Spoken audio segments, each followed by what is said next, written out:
Right on time.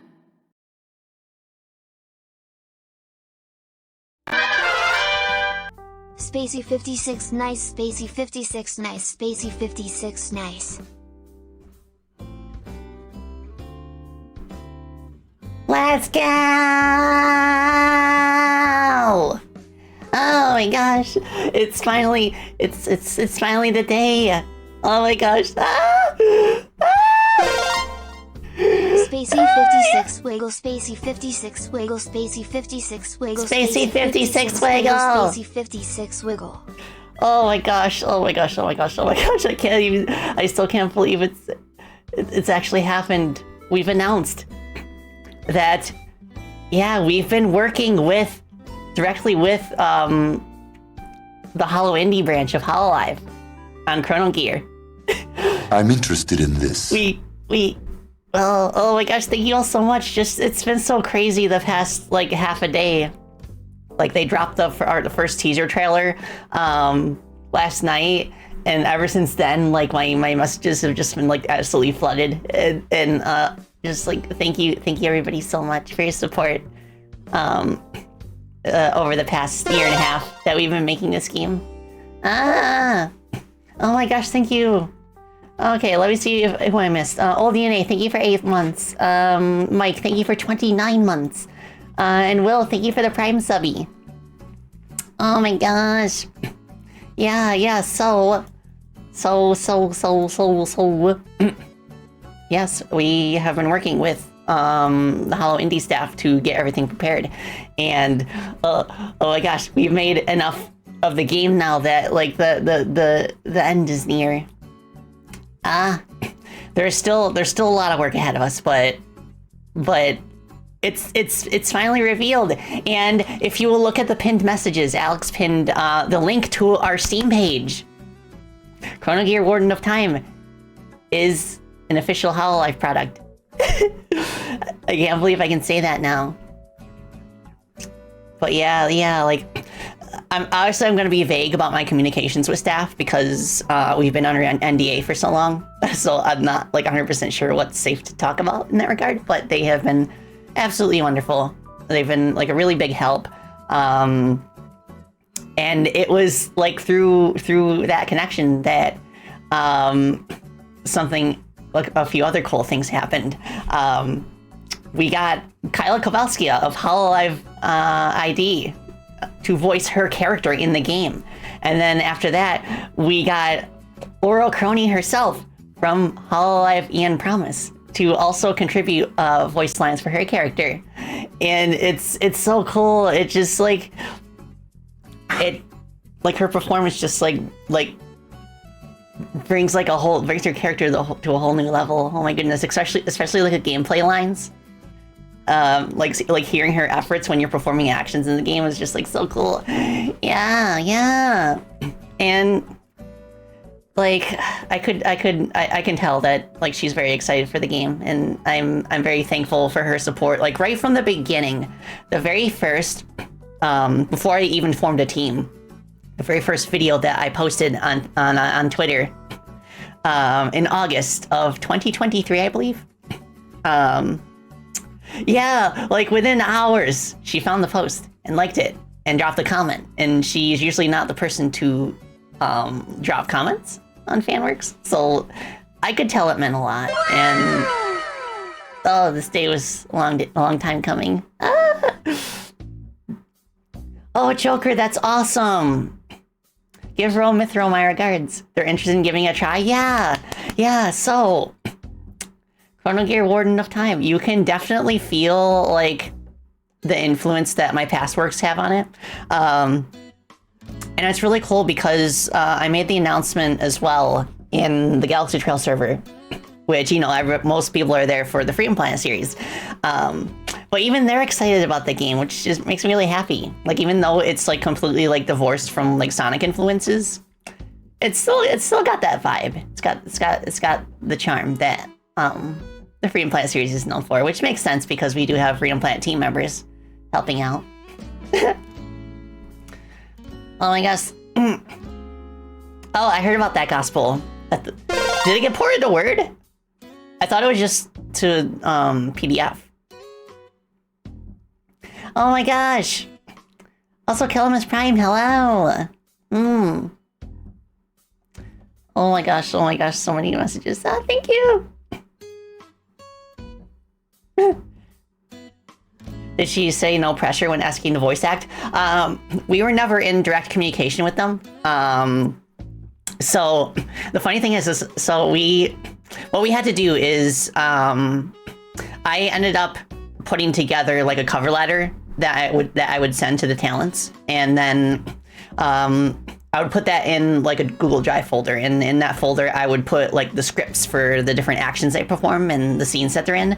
And then I would also have another folder in there for like video references and stuff. So putting everything together to where they had all the material they needed was a project in and of itself, because, you know, on the Freedom Planet games, I was used to like actually directly like communicating with the voice actors and like providing voice direction in that regard.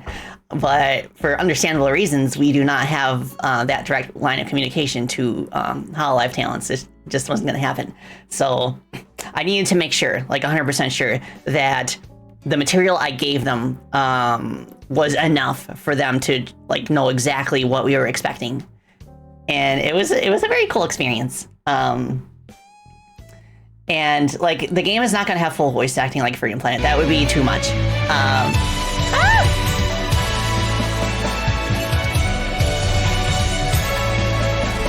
Oh my gosh!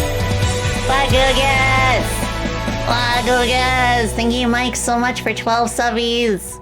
Thank you for gifting us subbies. Thank you for your support.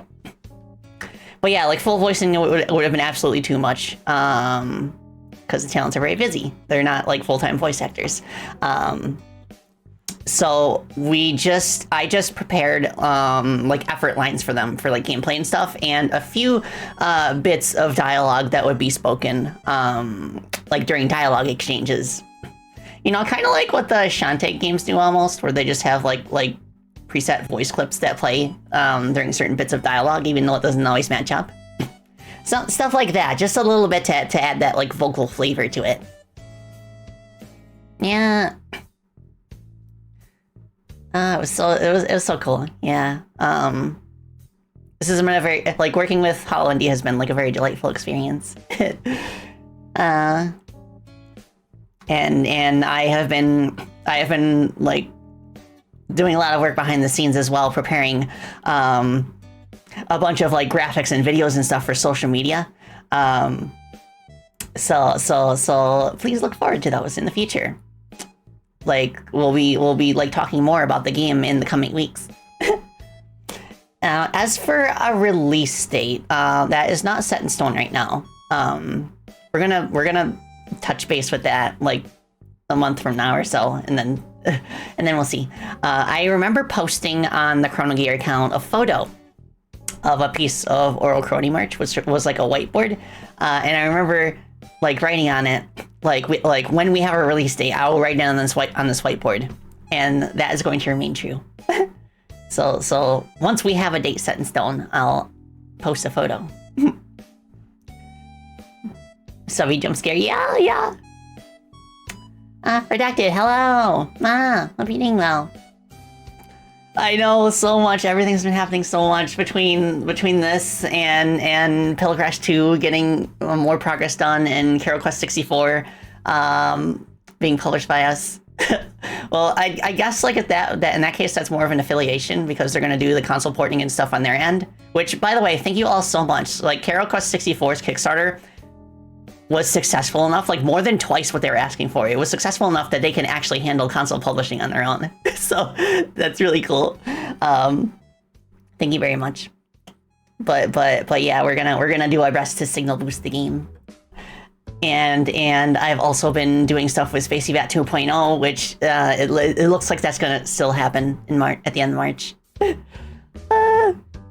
and oh my gosh, I'm running on just a few hours of sleep. Well, actually, I got more sleep last night. It was the night before that I really didn't sleep, because I was woken up to loud knocking on the back door. And by the time that Mama Spacey and I got up, they had circled around to the front door and knocked there, and we opened it up. It was a police officer, and he said that there was a drunk guy on our front porch hiding from the cops because there was a hit and run nearby, and he just like ran into the snow, and then like our front porch was not locked at the time, so the actual door to our house was, though. It was just the front porch, so I was like, okay, we were like, okay, oh my gosh.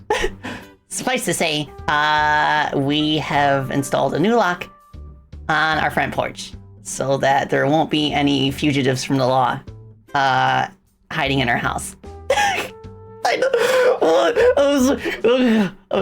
We just like felt so icky afterwards. Like, ugh. We're just glad that they chose not to hide in the garage instead, because then when Mama Spacey woke up and went to work in the morning, she would have saw some random drunk guy sleeping in her car, and that would have been awful. So we're glad that it got sorted out with us pretty much not having to do anything. But suffice to say, we did not sleep that night. Oh my gosh, I'm so exhausted. But I'm very happy. And hopefully things will calm down in the next few days to the point where I can like put my wings back on the grindstone and do more Chrono Gear development.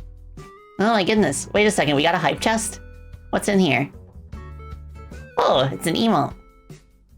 Spacey still did a ton of direct work on the game herself. Yeah. I've been doing what Jack of all trades do, which is I dip my wings in everything. I like specifically for Chrono Gear, I like pretty much the same role that I take in the Freedom Planet series, where I do a little bit of everything. I draft pretty much everything and then send it to other team members who are more specialized, and then they finish it for me. And that goes for like level design and music and sprites and but this time around I've actually been doing more like sprite work that is like finalized, and with just a few exceptions, I designed, drew, and animated all of the enemies and bosses in the game, with just a few exceptions. So I'm very proud of that. I've also been doing like the main bit of level design, and then Will has been like doing polish passes for levels and adding like optional side rooms and stuff.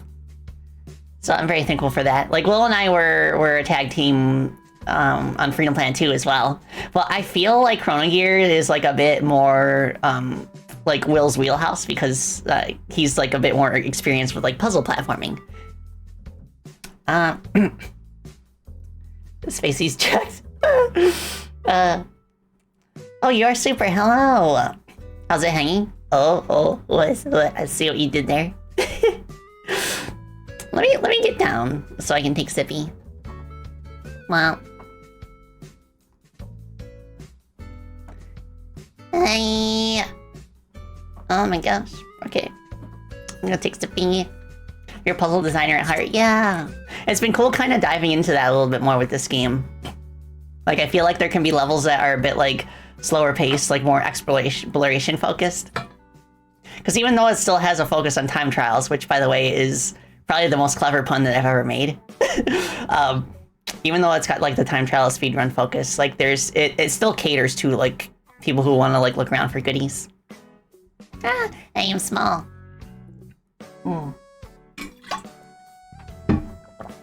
Dang it. I spilled a little bit of the drink. F. Chibi hug? Okay. Let's see where I got it. Yeah. Hug chat. Wow, thank you for your support over the past few months. It's been really cool. It's been really cool sharing the progress of this game since pretty much its very beginnings. And like eventually, obviously, once we started, like once we got into Hollow Indie and had to like sign like our NDAs and everything, obviously I needed to wind down on like the dev streams. out of an abundance of caution, but also because at that point we had made enough progress in the game that we were starting to work on levels that are spoiler territory. So in the future, I probably will still be cautious about dev streams, but not as much now that we're announced. Like dev streams are back on the menu. It's just that I will limit showing gameplay to like the early levels. But it's nice to know that I can just like do bug fixing on the fly like I used to in the early streams. But I'll just make sure not to like work on any of the late game stuff. Also, yes, Alex, thank you for posting the link again. It's also in the pinned messages. It's on Steam. Feel free to wishlist it if it's something that you think you'd be interested in. Even if it'll take you a while to buy it. Like just wishlisting really helps us with Steam's algorithm. It'll make the game more visible once we're ready for release. Oh my gosh, yeah, you all are not ready for the end game. It's nuts. I think I genuinely feel like that Chrono Gear's end game is my favorite between Chrono Gear, Freedom Planet 1 and Freedom Planet 2. It beats Bakunawa and Final Dreadnought for me. Oh, it's so cool. It's quite involved too. It does, yeah. I think the one exception in that regard is the Murga fight, because the Murga fight will always be special to me, just because of how it was like a culmination of everybody's efforts on the coding team, and just like how each phase has its own like distinct feel to it. So it's not like the final boss isn't going to be like as crazy with the number of forms, but it's pretty crazy in its own way. But it's like, if it turns out the way that I hope it will, and I'm pretty sure it will because we've got an amazing team that works like lightning fast. If it turns out the way that I think it will, it will surpass Bakunawa as my favorite end game of the games that I've worked on. Yeah, the murder fight was such an amazing effort. Yeah, Will, I still remember when Proto playtested it for the first time, and like he said nothing to us like during the whole thing, and then when the first thing he said to us after he tested it, he was like, tone it down. You need to tone it down. It's not a request.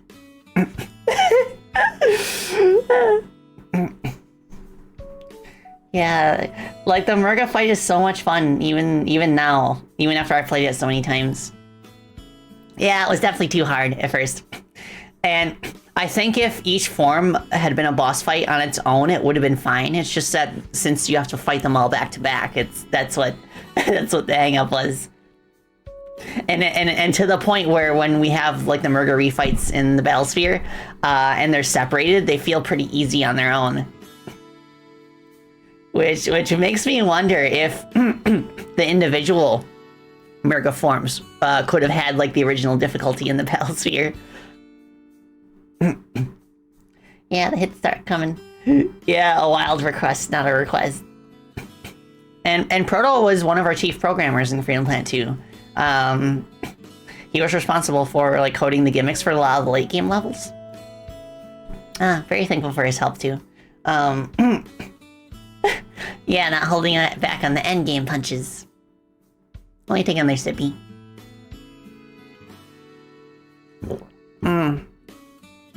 So, yeah, I'm really excited for this game. And I think there's a few things that I want to show in the game itself. It's stuff that I've already shared in previous dev streams, but I want you to see the comparison from like before and after, like how much polish that we've put into the early game stuff. So let me hop over and then we can show a few of the early game levels that I've already shared. You wish the difficult Murga fight was an optional challenge? Yeah. I mean, she kind of is if you count like the second boss rush. Hold on, I'm getting a DM. Let's see. Okay, yeah, I'll worry about that later. All right, let us hop over. Let me make sure that my BGM is set up first. Okay. Okay. Alright, that's... Alright, so... Haha. Back at it again in Belltown. And since the last time that I had like a Godot stream of the game, we have upgraded the game from Godot 4.2 to 4.3. It's something that we were worried about because there was enough differences that and a few things got deprecated. So we were worried that it would introduce a few new bugs. And it did. But it wasn't really that much. And the bugs that it fixed outweighed the bugs that, like, got created. I know, I've missed Godot showings as well. So, Belltown, if you remember, right away you can see a difference. And that difference is that there is now a barrier right here at the start. That's to enforce the use of stasis, to make sure that the player knows how to use stasis. So, there is no way to proceed with the game until you know how to do that. And in a similar line of thinking, we also have a tutorial now, which I think is really cool. I actually might play the tutorial first. Just in case you're new and you want to see like Crony's fancy new moves and stuff. Alright, I'll do that. Tutorial. Am I gonna do any interviews with game journalists? I'd love to. I just, I assume I can just do interviews of my own volition, but I also kind of want to talk to staff and see if there's anything cool we can do in that regard, because the Holo Indie account has way more reach than the Chrono Gear account.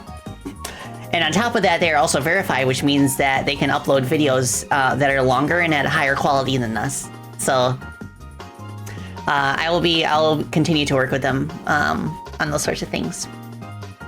But yeah, I have noticed for previous Holo Indie games that they have like taken they have interviewed the devs themselves and like asked for like flavor text and stuff.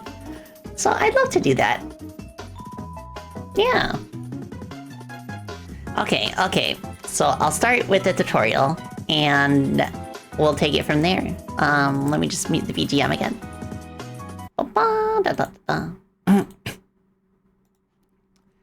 I can't remember if I actually showed off the tutorial before. Was it? I don't remember if it was made or not. Congratulations Outside. on the announcement of Chrono Gear. Speaking of Chrono have you invested on $Chrono the totally legitimate joke? Oh my gosh, that was a whole thing. That will fly to the moon? That was a whole thing. Oh, hi.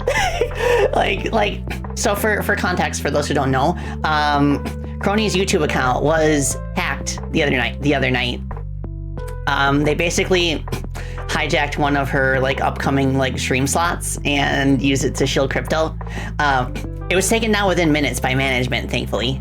But Crony decided to just like roll with the joke, to like turn it into a joke. And she had a stream last night where she kind of pretended to like start a crypto scam. And like all of the other like Holo IVN girls are kind of jumping in on it and making their own jokes and like playing to the bit. It's hilarious. It's like one of the funniest things that she's ever done. Like we portray Crony like super seriously in this game, but like she's like a natural comedian. Oh yeah, Kitty Doll. The Oh Hi is from Mume streams. So like we kind of do a mix of vocals from like the streams, and of course now with Crony contributing voice acting. All of her voice clips in the game were recorded specifically for the project, which is really cool for me to say. I can't believe I'm saying that. Oh my gosh. Okay, so I believe I did show off the tutorial in the past now that I'm playing through this intro cutscene.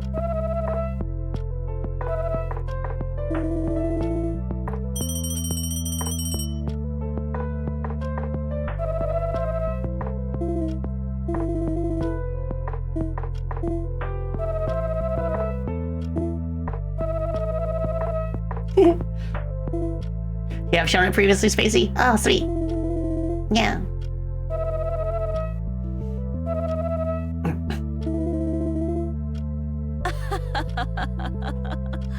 Yeah, that's a new line. Also, the tutorial background music has been revamped. It's more of like a bossa nova now. Shout out to Monochrome for composing it. So also we have button glyphs in the game now. So you see there, I'm using a PlayStation controller, and it actually shows up as an X on the screen. And if I switch input devices, it will update automatically. So now it shows the keyboard key that you press for jump. It's so good. And I believe that was the doing of TripTech. So thank you very much to TripTech for implementing controller glyphs. Also, thank you, Kenny, for the button glyph assets. Very nice, very good help to already have like a complete sprite sheet of all the common like joystick buttons. So this is just the basics, just like teaching you how to jump.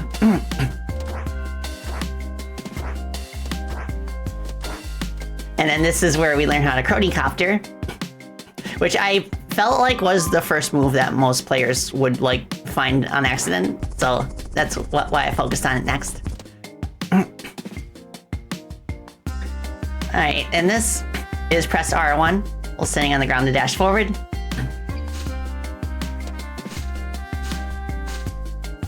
Yeah, we got a dash button, just like Mega Man Zero, which I've been playing recently. Press X while dashing to perform a dash jump. There's no like mechanical difference with a dash jump, it just looks cool. So she does like a little twirl in the air when you dash jump. And then we've got ladder climbing. I like how the D-pad looks with the sprite sheet. Yeah, TripTech put a ton of work into like testing and stuff. He made sure that there was speedrun tech too. And he's basically a part of the programming team now when he was initially just a tester. So I'm very grateful for his help. Right, so we can use our sword. She has new voice clips for swiping with the sword. Oh my gosh, it's so cool. Use Chronicopter to attack targets above you. And then we can do drill dash. And then we can do a grounded drill dash by dashing first and then pressing attack. And then, of course, Crony swords can reflect projectiles. Oh, wait a second. Oh, I think that's the mailman. Let me check. It is a package, an important package that I'm expecting. So I will be back in just a minute. Spacey Bottotelli will return after the break.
was not the mailman. Aw, dang it. But it's okay, I needed to refill my water. Well. Ah, dang it. Okay, so last we left off, we learned how to reflect projectiles, and the turret regenerates in case you want to try it again. And this explains how health works, just in case you're not familiar with these kinds of games. And the environment, the obstacles in this tutorial area don't cause damage. You can heal yourself by reflecting. So that's a nice way to incentivize it. Like, you see that little crystal that came out when I reflected the projectile? That's a time crystal that, like, heals you a little bit. And now we get into the good stuff, the time powers. I mean, everything before then was good, but still. Haste is very fun. It buffs your speed tremendously, and if you hold the direction and deactivate it, you can teleport forward. It's a really cool, it just feels so good to do the teleport right at the end. Press L2 to activate stasis. Yeah, this creates a time bubble that will slow down objects. And it makes them easier to reflect. And we added another section here to further reinforce the slowdown effect of stasis. Yeah. And there's like a little bit of open space here. And yes, another effect of stasis is that it protects you from damage. So if you get hurt while you're in stasis, the bubble will disappear, but you'll be saved from damage. Yeah, just like that. Is letterboxing new? Oh, it's always been letterboxed. Wow. You like your tiny face in the pillars? Yeah. Oh, health sword, you can't die in the tutorial. Because the stuff doesn't cause damage. Yeah.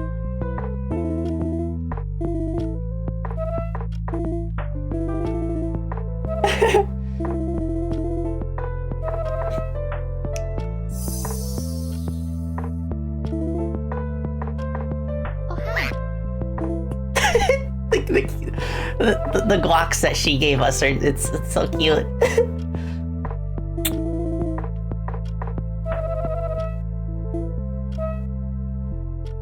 Yeah. Awesome. So that is the new tutorial. Oh, I guess Peter back. Thank you for the follow. I appreciate it. Okay. So next up, I want to show the new Belltown. There are a couple of brand new sections in it, courtesy of Will, and it goes to show that what a polish pass can do. If you remember, like the previous version, which I don't have anymore, obviously, because it's been overwritten. But I will tell you what's different. Yeah.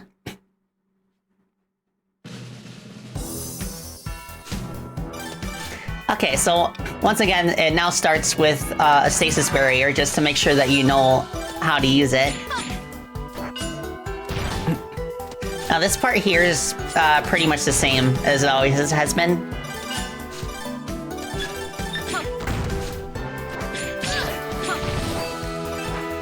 Also, yes, Bob the Guy helped me revamp Belltown's music. I still handle the underground tune, but I did update the underground tune based on some things that Bob taught me about percussion. Yeah, crony wheel. Okay, so the new underground section, the puzzle in it is a bit more substantial. Also, if you heard that chime, a chime will play whenever you're in an area that has a CD.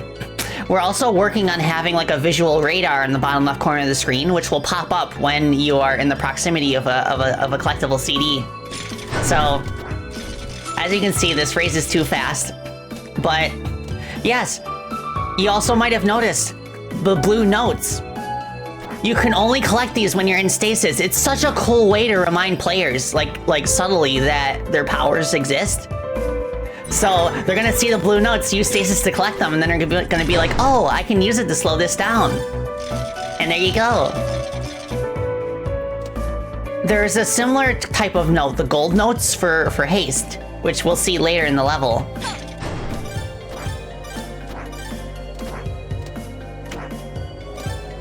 Yeah, the natural prompting, it's so good.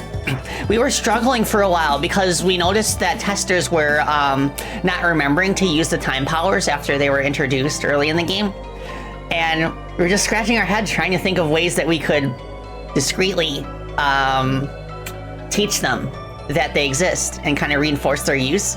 And then that's when we came up with the blue and gold notes. So good. So this part right here, like you hit it and then, like obviously you don't have enough time. So, yeah, we can kind of hit it through here. Oh, that's still not it. So maybe now. Yeah. Toracell, you could think of it that way. The polarity change in Ikaruga, except there's a neutral position where neither power is active.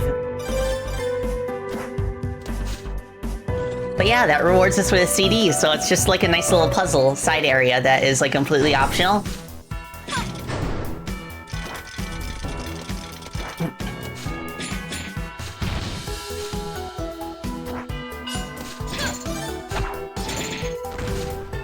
Oh yes, Mike!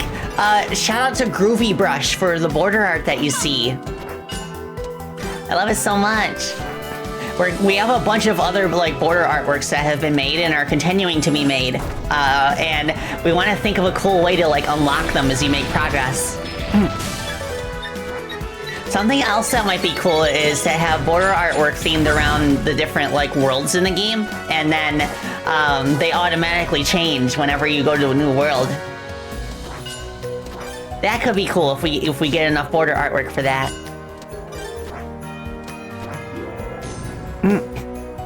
Yeah, Will. I was like, what about notes you can only collect when certain time powers active? And you were like, oh my god, that's what we need. Yes, exactly. And you see the blue notes here. So in combination with the Chrono wheel, you're like, oh, huh. And look how bored she looks, because the wheel's moving so slow.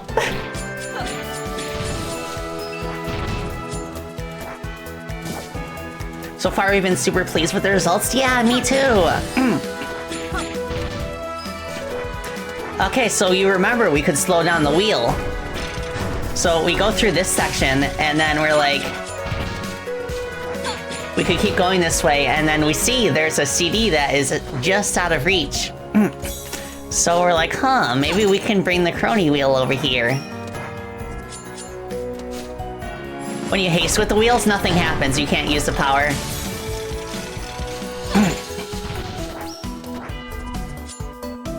So if we use stasis here,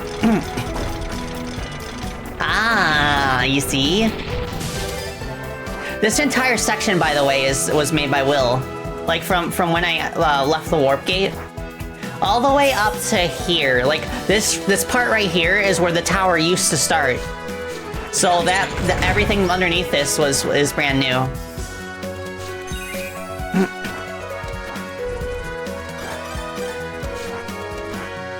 Love the different animations, thank you! Ow. I want to reflect it at full speed. I could use stasis to slow down the projectile too, but... And the way that the hitbox works on the sword is that you can backhand stuff, so you don't have to necessarily be facing it to reflect it. Which is very useful.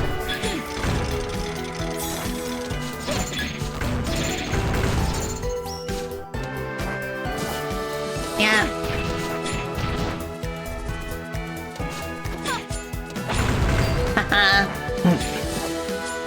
I'll sit back right at the right time.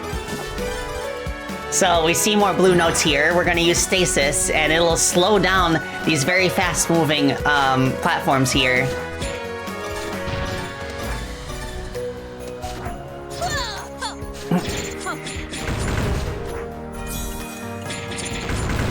And now there are haste notes, the gold notes. Congrats on the Steam listing. Ah, Haku, thank you so much. I'm so hype. And I can't wait to see, because Steam takes a few days to update the number of wish lists that are on a game, but I can't wait to see what it's up to right now.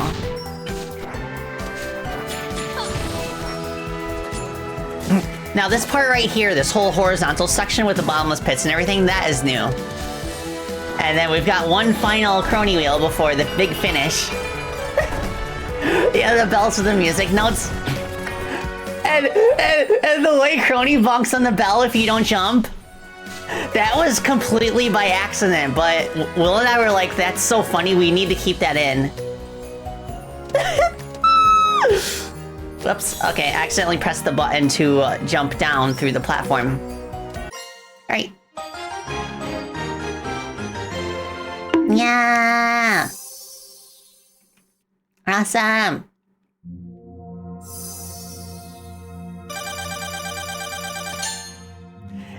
And then we have the same result screen as always. Excellent. Yeah, and there's a few like randomized voice clips that Crony will say whenever she finishes a mission. It's so good. And like, I did this way before I stopped streaming the game back in the day. But you remember the conversation I had about how like the rankings used to be just like a letter ranking, kind of like Sonic Adventure 2, where you get a rank from E to A based on your performance.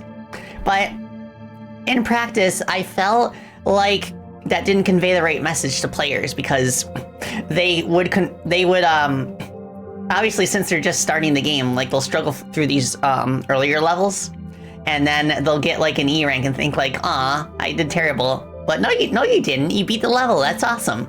So we switched over to a more ambiguous scoring system. I mean, you could still kind of gauge that, like maybe you want to get everything above 100%, but nevertheless, I think this more like organic, like scoring system, I think it fits the theme of the game better, because like perfection is a never-ending pursuit, and there's always room to improve. So that's kind of the thinking behind the score, because like in the previous system, in the letter ranking system, once you got A rank, there was no incentive to further improve, because like A rank was the absolute best that you can get. But with a score, there's always a feeling that you can just squeeze out a few more points. Mom, are you back? Oh, rats. Said the chat was verified only for you a while. Okay, yeah. Twitch hiccups every now and then. Is there anything in my conversation that you ended up missing because of that? You're okay now? Okay.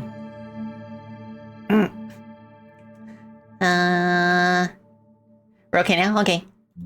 Nice!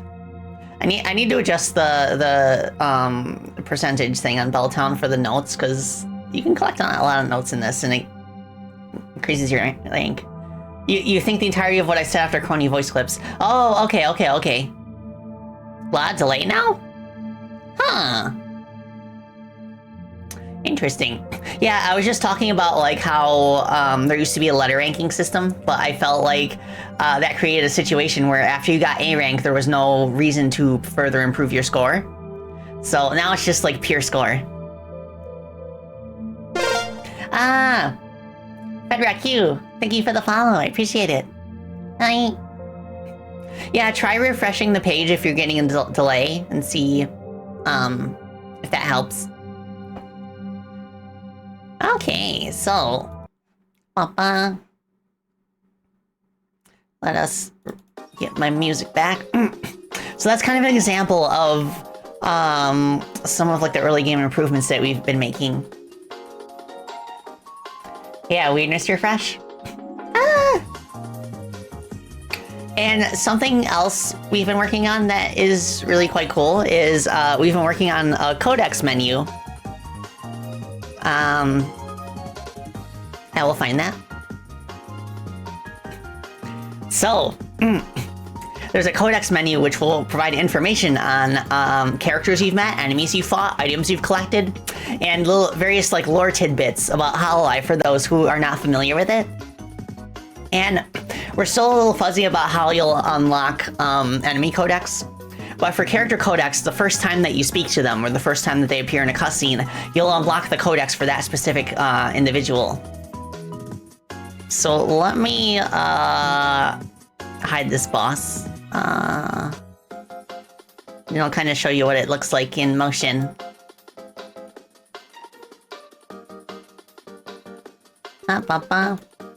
Yeah, one of our goals, Stammer, is to make this game have like a self-contained like story and setting so that you don't necessarily need to know anything about Hololive in order to appreciate the characters and how they fit into everything.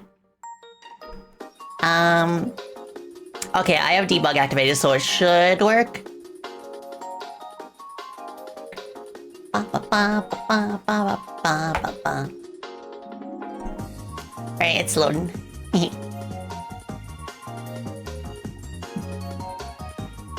So proud of you, so happy for us. Oh, thank you, Ed Shive. I'm so proud of everyone too. Like, this game would not have gotten, wouldn't have been able to have nearly as big of a scope as it does without everybody's help.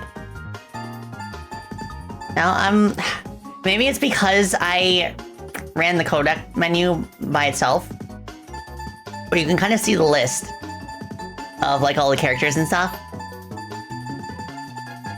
And then we also have a panel for mascots.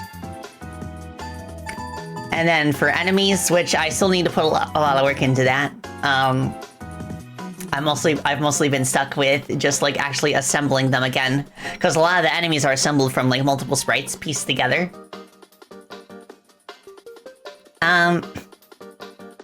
Okay, Spec X. Okay, how much extra mileage you'd get if you do know the Hololive lore? I think you'll have like a better understanding of some of the more discrete stuff, like the memes and what certain like aspects of the plot it might be referencing. But for the enemies specifically, well, what I plan on doing is in their descriptions, I'll talk about like what aspect of Hololive inspired me to make this particular enemy. And if there's any context to it, I'll just like describe that context. And this is like the miscellaneous panel that has like the different like factions that are in the game, and like the items that you can collect. So this will be like this is also for like groups, because Chrono is a part of Hololive Promise. So within the context of the game story, I'll like describe like a brief history for each group.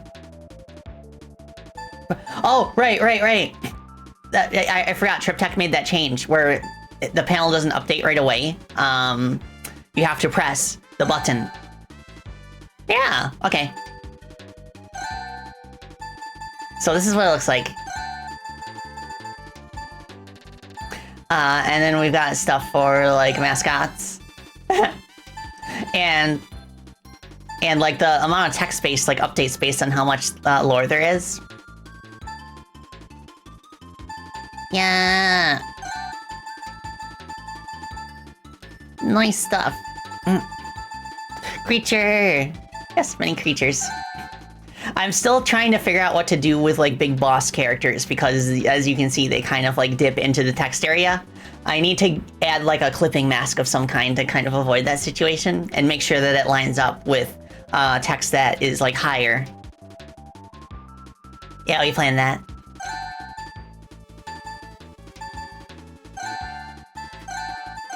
Yeah, so like eventually I'll have that for every enemy in the game. How many enemies are we up to? I'm gonna check that real quick. Well, I need to find my file folder. Hold on.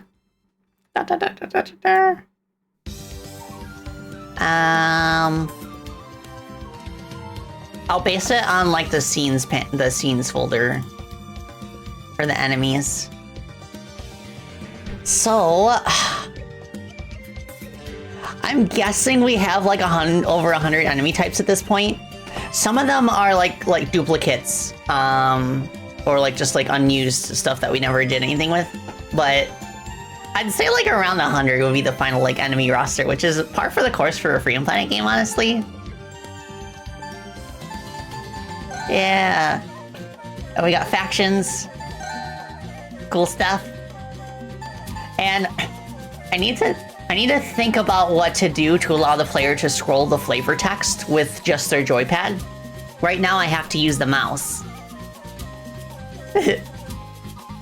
Thought you accounted for it, but it's been a bit buggy. Yeah. Not messed around with Z order, yeah. Yeah, we need extra UI to indicate when an entry is selected, because right now there's no difference. So it, I mean, obviously we can still select this. So, but I think what would be cool is if after you select a codec card, the cursor, the blue cursor will transfer over here somehow.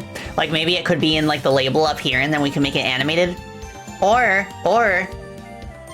maybe like on top of that, we could gray out the list of codec entries.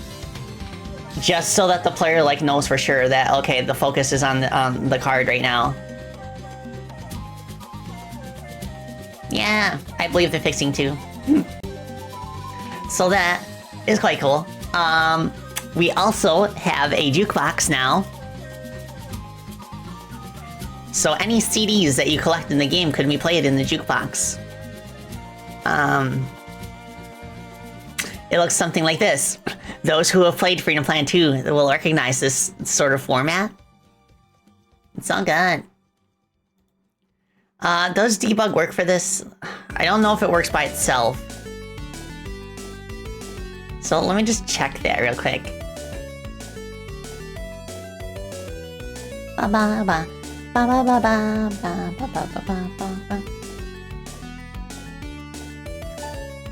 Yeah, kinda.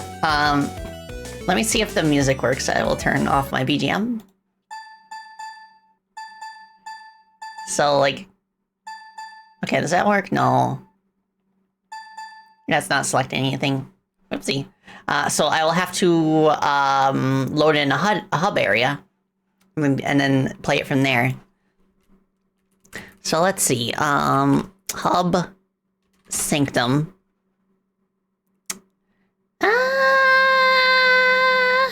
Okay. Beep beep. Okay. Let me make sure that I've turned off debug mode in the hub. I believe I have. And then you'll see, like, from a hub area, we have additional menu options that will allow us to check out our codecs and our collected CDs.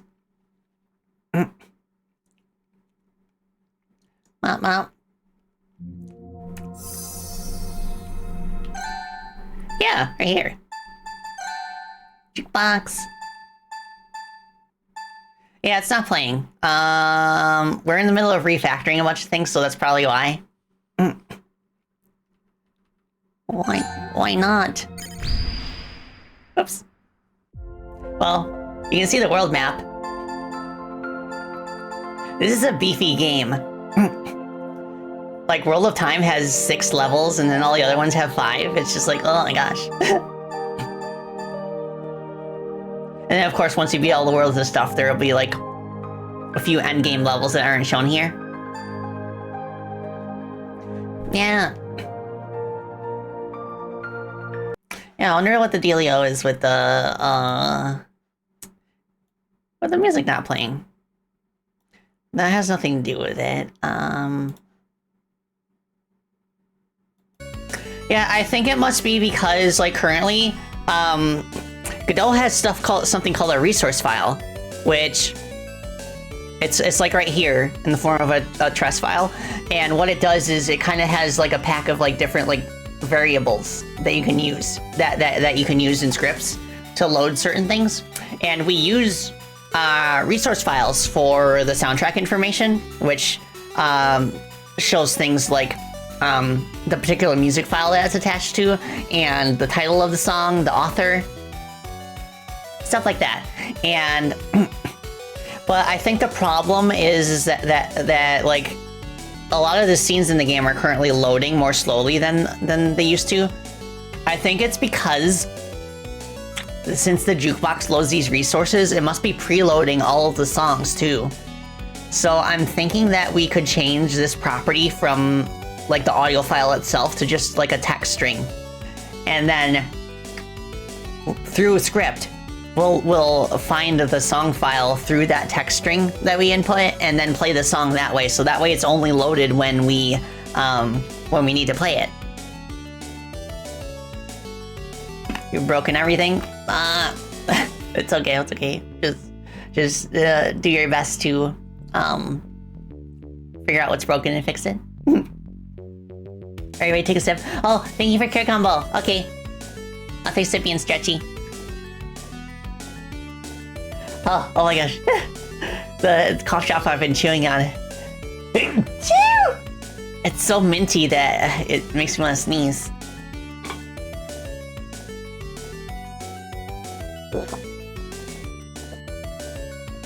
Thank you.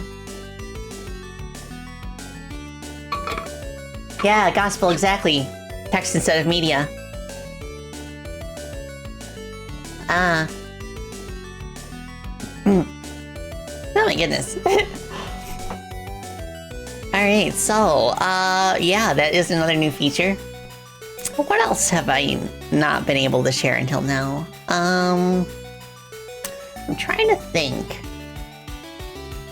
Something else that we want to do is we want to add a cutscene viewer. My idea for that is to handle it the same way as in Freedom Planet 2, where basically when you pick a cutscene from a list, it will take you to the specific level that that cutscene is in, and it will autoplay that cutscene. But then when it's done, it will just take you back to the cutscene viewer. I think that's the easiest way to do it to ensure that we don't have like duplicate copies of the cutscenes that we need to keep track of. Character viewer? Yes, Joker, that's what the codex menu is for. So we've got a codex menu and you'll be able to like see like different character profiles and stuff. And we also have a menu for being able to select border art in the settings, which is very nice. Hold on. You can miss that? Okay, no problem. So yeah, there's a bunch of little like cool unlockables that we're playing around with. And I have previously shown off like the beginnings of a fishing mechanic in a previous stream. That's still being worked on. We got sidetracked with other things that were more important, but now that those things are taken care of, we should be able to resume with that fairly soon. Yeah, I got the sneezy. Oh my goodness. Oh my gosh, this has been quite a day. Oh, quite a 24 hours. Oh my goodness. And like the funny thing is that back on the 18th, the Holo Indie account posted like a little bit of a teaser. They just showed Crony's clock in the lead up to our reveal. And that has like over 700,000 views now on Twitter, which is the most of any Holo Indie post. And I think a lot of the reason for that is because like one of the Hololive VTubers, Raura Panthera, did a copy pasta in the comments that everybody was like talking about. Oh my gosh. It was so funny. Like she replied to the teaser, it's time. And then she was like, haha, get it? And then another Hololive VTuber, Cecilia Ammergreen, she replied saying like, I don't get the joke, explain the joke. And then Raura replied with like a whole wall of text, like explaining it in excruciating detail. and then Crony replied to Raura's copy pasta and she was like, go off, queen. And then in parentheses, the computer. Yeah, the copy pasta. And like they're treating it like literal pasta because she's Italian. Like Raura is Italian. That makes me happy too, because I also have Italian blood in me. So fellow Italian VTuber. Yeah. Mama's fresh baked homemade pasta. Oh hi Don, good morning. Hope you're doing well. Alright, so, I'm actually, like, kind of at a loss for what I could focus future dev streams on, because a lot of times, I don't think, like, a whole bug fix stream would entirely, like, work out. It might just, like, it might just result in a situation where I'll spend, like, the majority of the stream just, like, staring at code. But, like, I do have an idea. There's a few side quests and a few, like, secondary missions that are currently unaccounted for, and I'm still not really sure if we'll have time to finish them. But I think having dev streams in the future could allow me to kind of, like, focus on them in a way where I'm not, like, spoiling anything else in the late game. And one of the things that I want to do is I want to add a secondary mission to the world tree that focuses on the autumn and winter seasons, because autumn and winter are currently, like, not accounted for in the mission that's currently there. So I'm thinking that could be something that we could do. By the way, the world tree has been changed substantially since the last time that we showed it off. So actually, wait, Will kept the old version for comparison. Let's go. Okay. So this is the version that that I had before. So as you see, it's kind of, like, implied to be, like, the world tree, and basically the thinking is that, like, you go through the forest and then you climb up here, you go all the way to the top, this top area, and then there's, like, a crystal here that fauna activates to like, basically Crony and Fauna, like, combine their powers to activate the crystal. Can't believe I've been on for 2 years and counting. Oh my gosh, operator, thank you so much for 25 months. Thank you for your support. I have to leave now, but thank you for the stream. No problem, Hellsword. Yeah. Congrats on the announcement. But yeah, you'd combine your powers and then you'd time travel from spring to summer. And then what that would do is that would change some of the parts of the level. Like the vines, for example, would become, like, solid and spiky. So you'd have to, like, circle back around to the base of the tree, and then you end up going, like, up this section. And then you go back up here a second time, and that's where the golden gear is. In hindsight, I think, like, the double loop might have been, like, a bit confusing due to the screen crunch of the game. Because you want to design your levels with screen resolution in mind. So I remember talking to Will about this. Like, when you work on this level, Will, I'm thinking that we could kind of, like, rethink this setup. And he eventually came up with a really cool idea. Ah! Jimusty, thank you for the follow, I appreciate it. So the new version of the world tree looks like this. The tree is much taller, as you can see. And what's going on here is that at the start of the level, the entire, like, top half of it is not there. Like, the context is that it was chopped down by chainsaw bears. Yeah, there are chainsaw bears in this level. So what you have to do is, like, there's no, like, looping around. Like, you just, like, have to scale the tree all the way up to the top half right here. You do the same thing. You activate the crystal and it shifts to summer. And then what that does is that it causes the second half of the tree to regrow. So you basically, like, continue from that point. And then it changes, like, the properties of the vines and stuff. And the crony stacks have, like, a lot more prominent of an appearance here. So that ends up having, like, a really cool workflow. So my thinking for the second mission in the world tree is to take the summer version, which has the completed tree, and just, like, copy that over wholesale, and then make it so that the player can, like, explore the tree much more freely. I'm thinking something like a circuit design, where, like, they can climb the tree and then, like, go, like, along the outsides and stuff. And the goal would be to gather nuts that are scattered around the tree in preparation for the winter. So I'm thinking, like, you'd have to collect, like, 10 nuts or something, and there'd be, like, a total of 15. So there'd be some leeway in where you can explore. So it'd be like an exploratory, like search item, like mission. So then when you've collected enough nuts, you would bring them to the base of the tree, and then maybe there you would combine your powers with fauna again, and then shift over to winter. I'm not sure what you would do in winter after the fact. Something maybe involving the nuts? I don't know. Maybe like distributing the nuts since they've been gathered like at the base. Maybe like passing them around outside or something. I'm not 100% sure. Or maybe the nuts like sustain like the squirrel mascots.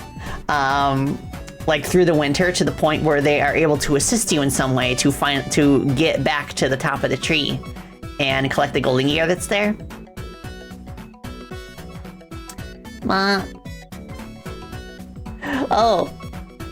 Oh, Joker, that's flattering. You know, like in terms of some of the story beats, like Pokemon Mystery Dungeon Explorers was a bit of an inspiration. It's just like in the sense that it's such a heartfelt story, and it's not afraid to like tackle like darker subjects every now and then. Like it's not like it doesn't like mince words or anything about like how dangerous the mission is. You know, I appreciate stories like that. It almost kind of reminds me of like old school fairy tales. Like old school fairy tales can be quite visceral. Like if you think about it, which is really funny because like when people like express to you that like something is not a fairy tale, like they're like assuming that fairy tales are like super happy-go-lucky things, but no, there's a lot of danger to them sometimes. Chrono Gear is really cool. Thank you, Zerx. I agree. So that was my thinking with this level. So I could start by duplicating the world tree scene. So level tree 2. And then hopefully nothing crashes on me. So this would be the base. And then, do I still have the backgrounds for summer and winter here? I believe I do. Yeah, once I set it up, I can remove the summer and winter stuff from the first mission because it's not relevant. But yeah, so now that we have it duplicated, what I would do is I would basically like scrap all of the spring and summer stuff and then kind of like redraw it in fall and winter. Oh, you're gonna bounce stuff for friendos today? No problem, Madge. I hope you enjoy your time with friends. Ah, my goodness. So that I think could be like a good like subject matter for future dev streams. And I could actually start by drawing some of the key items that I would need for this, like specifically the nuts.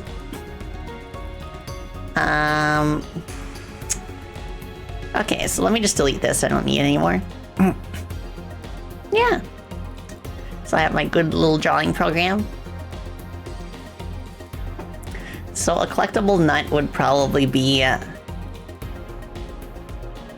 Actually, let me look up how to draw a cashew, because I believe that's Risu's favorite nut. Oh my gosh, I'm getting so many messages on social media. I can't look at it right now because I'm streaming. I have to tab away, force myself to tab away. Yeah, it might be cool to kind of like theme this second mission around Risu, who is a part of Hololive ID. She is a squirrel VTuber. Okay, so what does a natural cashew look like? I see. That could be interesting, but it also isn't quite what most people think of when they think of a nut. Like, most people would think of, like, an acorn, for example. You know, like Super Mario Odyssey. Like, in that one, like, wilderness kingdom. Like, they have, like, all the nuts that you can get. Oh, the big fruit cashew is back. So let's go ahead. I could try drawing it from memory first and then look up an image afterwards.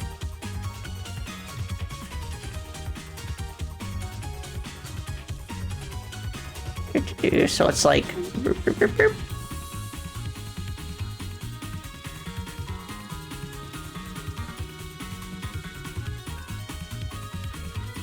And then we've got like the darker part. That's like up top.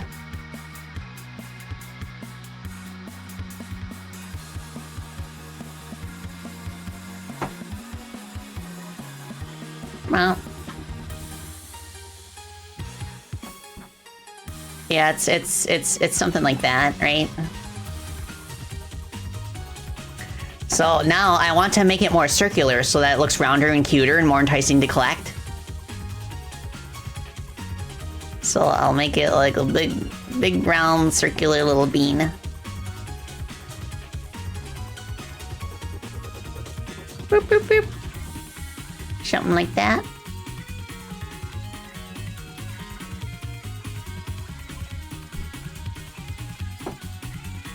Ah, okay. That's better. I think I can make it even rounder, actually. Like, if you want something to look cute, go for circle.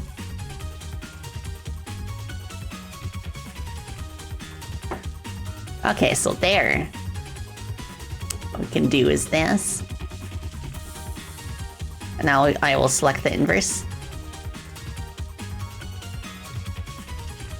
Aha!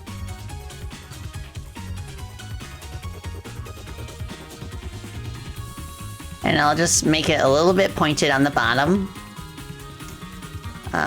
Shuffle this out a little bit.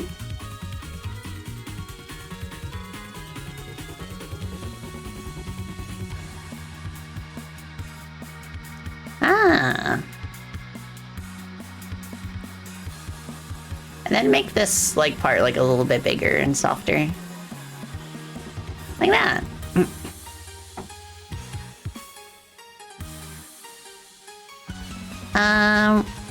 Let's add an in-between color right here, maybe.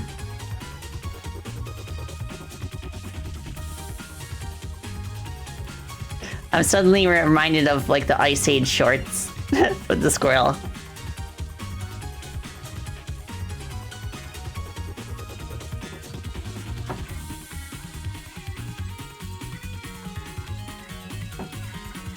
So something like that, and then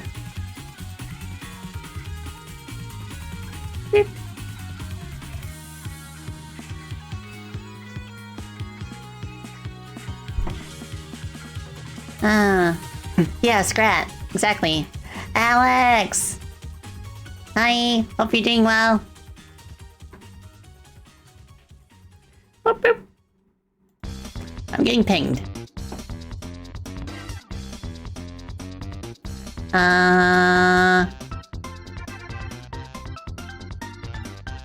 Oh, it's just another congratulatory message. Oh, thank you, thank you. So happy.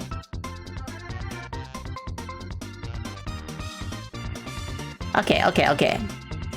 Oh my gosh, everything happens so much. Yeah, this is a Risu item, Pyro.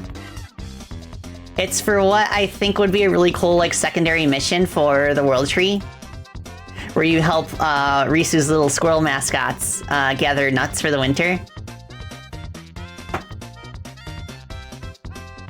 Alright, now that I've made enough progress on this where I can probably look up a reference. Just to make sure that I got it right. Oh, okay, I see a few things that I could do. Okay, so, for starters,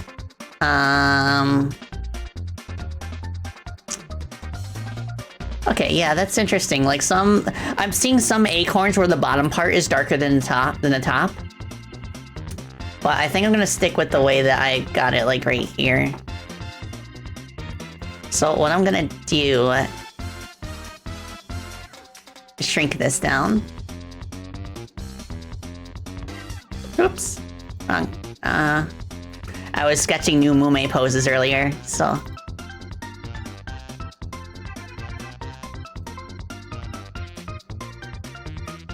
Oh, yeah, it's just my POV.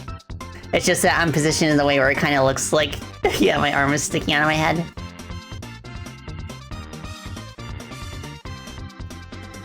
So let's do this.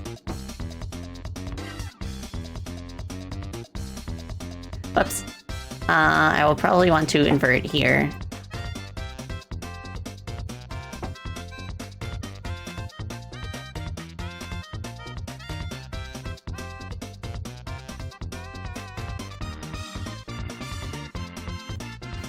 Yeah, there's a specific way that you should draw, like, collectible items to make them look extra enticing to collect. Oh, I like that.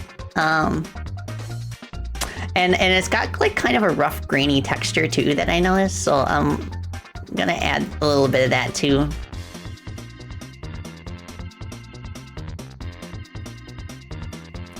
What's up? It's well known that Spacey has 2 wings and a vestigial arm for drawing.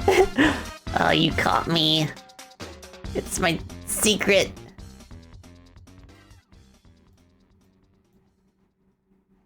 Yeah, that's cool.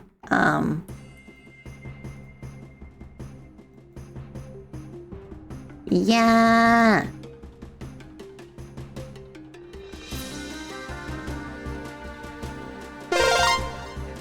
Operator 19. Oh my gosh, Operator. Tier 1 sub to Chemical. Thank you They so have given much for 36 gifting a gift subby. subs in the channel. Okay. So, to make this look less like a piece of scenery, there's a few things that we could do.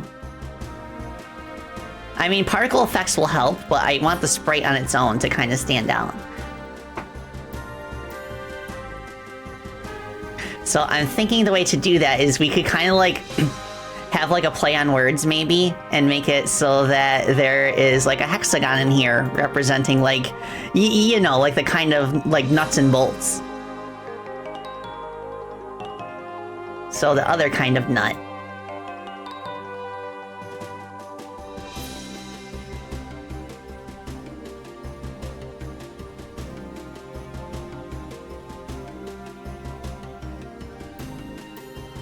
And I also, so for this, the art style of this game, I usually don't outline stuff, except like in Engine where I'll add like a glow that surrounds the item, which I can do for these nuts.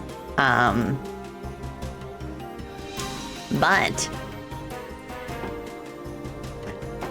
on top of that, I want to kind of give it like a shiny metallic texture almost. So let me see if like, okay, I see an acorn reference that has like the kind of like lighting that I'm looking for. Da, da, da, da, da, da.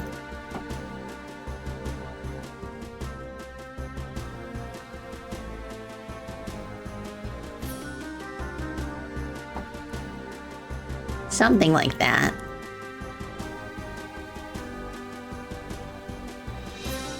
I could make the nut in the center brighter rather than darker.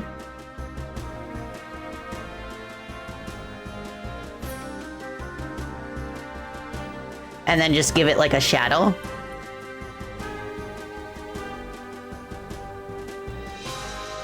And that should make it pop out.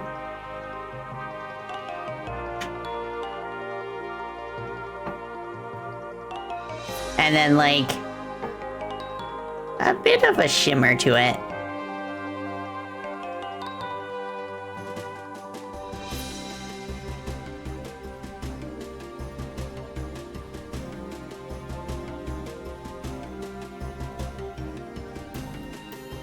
Awesome.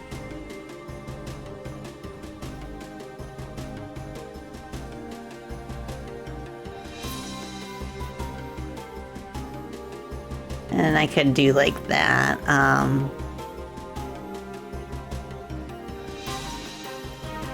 Something like that.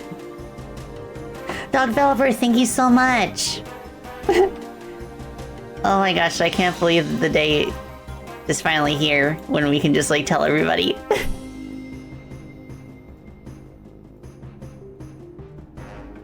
Still a lot of work ahead of us, but we got this. Especially with the way that everybody's enthusiasm is just kind of like fueling my creativity even more.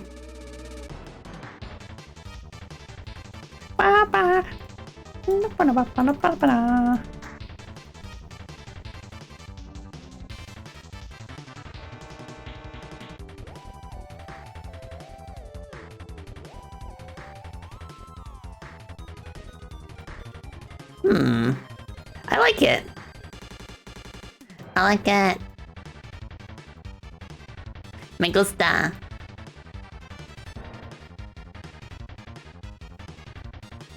And then we can brighten this up.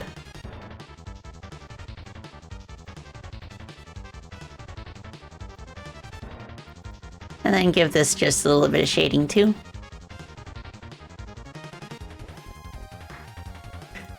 And we got ourselves a pretty heckin' big nut. Now, let me get a sprite of Crony. Hold on a second. I gotta make sure that I can find the sheet for it.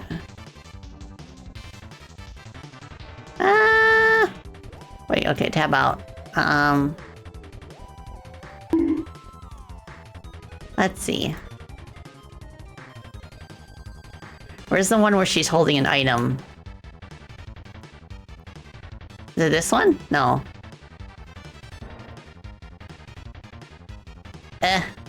Where'd she go? Okay, I found it.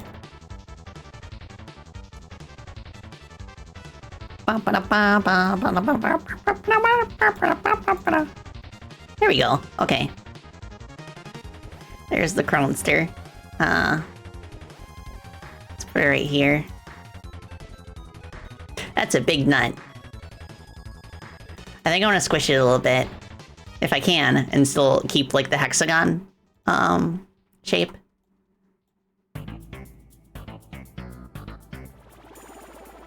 Oh, this is gonna be tricky without, like, compromising the hexagon. But I think I should be able to compress it, like, a little bit.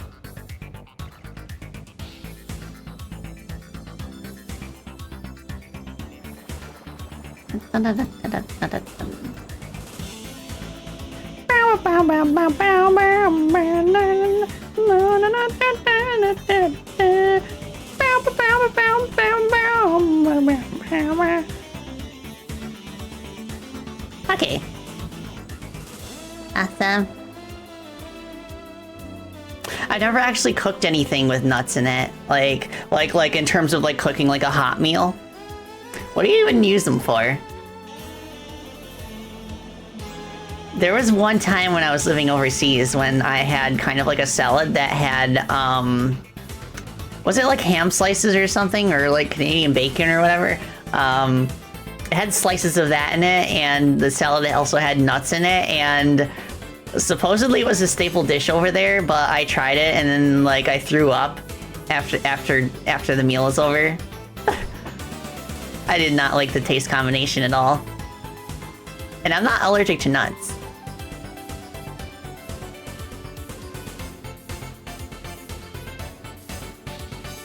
They can texture and act as a balance to very savory dishes. Oh, I see, I see.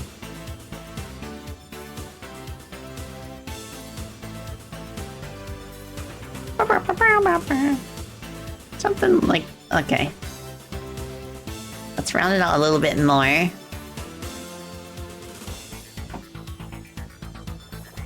And I think we could like push the bottom up a little bit.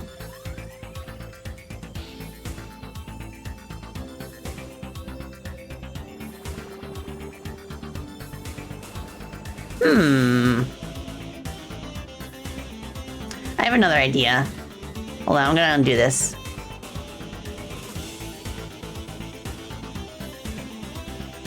I'm gonna keep this one for now, but I will simply shrink the nut and then correct. Beep. Cool. Maybe that's a little too small. Because it needs to be legible as a collectible. I don't know, something like that.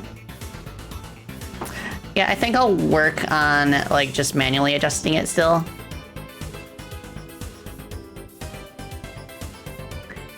Yay, I'm normal size again.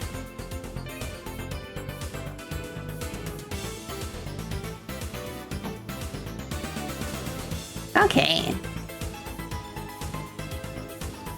Ba-ba.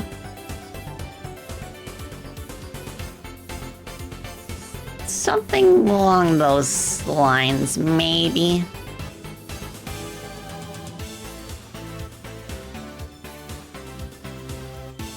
Oh, Creeper Boy, hello! Hope you're doing well.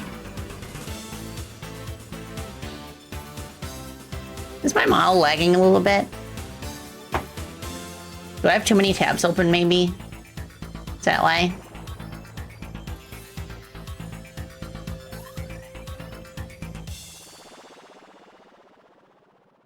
Oh, wait. Okay, okay. Oh, that's so sweet. Okay.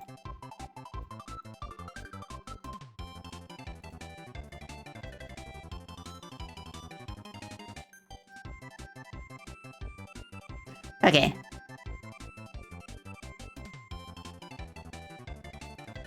It kind of looks like a collectible almost. Maybe if I increase the contrast, it should be enough. Oh, thank you for your thoughts. Wow, so nice. Increase of contrast, increase of saturation. Those are things that can also help.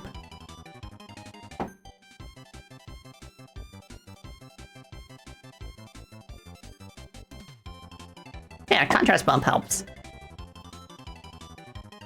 Boop. Yeah, I like the visual pun with having the hexagon in the middle. And that will make it easy to portray on the HUD as well. Because the HUD could just have a little hexagon icon, and then it'll tell you how many you've collected and how many you still have to collect. Yeah. Okay. I like it. Pew pew pew pew pew.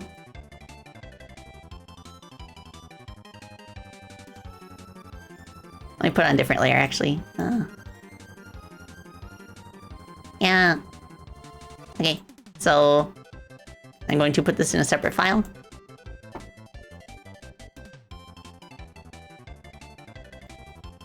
Do I have, I'm trying to think where I put other key items. I think they're all in the same sprite sheet, but I'm just gonna double check that real quick.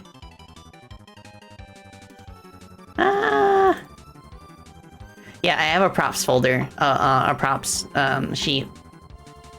I'll just put it in there. Okay. Yeah, so here are my general purpose props for different parts of the game.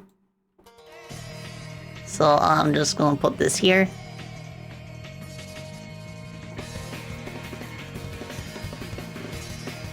Yeah. I don't need to do anything fancy like rotate it or anything. I think it'll be plenty appetizing on its own. There we go. So I'm gonna go back to Godot. Yeah, the Yagu head. The little Yagu statue.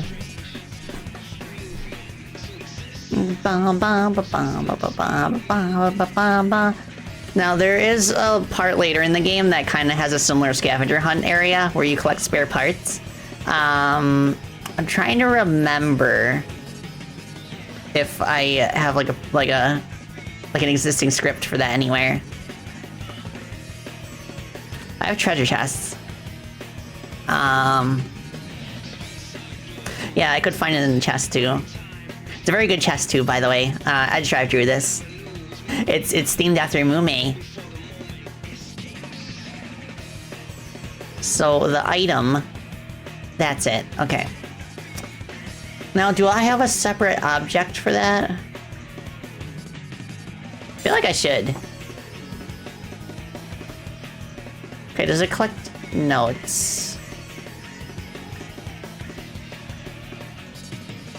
Okay, that's the item. What would I call it? Would I call it like... Nope.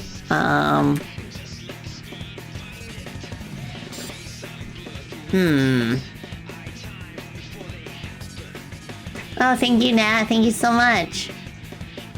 It's not in this scene. Maybe in that level itself. Okay. I can't wait to show off this level. But it's something that I kind of want to save for later, but I need to get a part in here that I'm missing. Okay, I'm looking through the scene list. I know I have a script for it here somewhere. Oh, it's called Loot. Okay.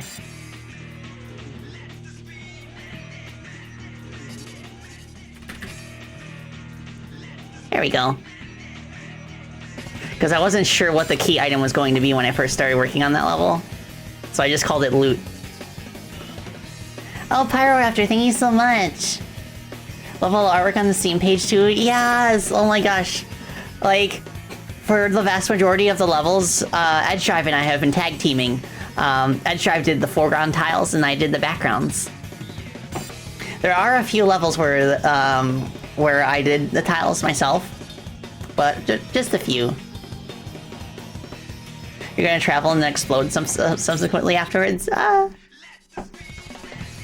Alright, so what I want to do here is I want to duplicate the maze loot, and then I want to make it tree loot.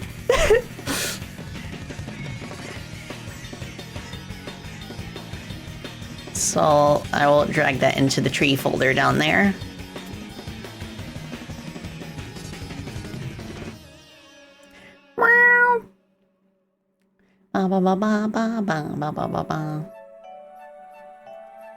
Okay, and that should be good. So then we'll be able to replace the corresponding graphics, and then we've already got the code for it. That's the nice thing about like working on these working on new levels, like when the game's almost done, is that in a lot of cases we'll be able to reuse scripts that we've already coded. So I think the later levels, even though they're more complex, a lot of the scripting work is already done for them.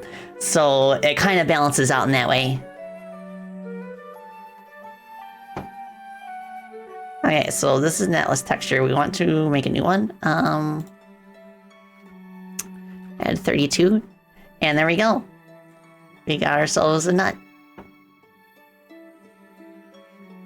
I kind of want to drag it up in the spray sheet.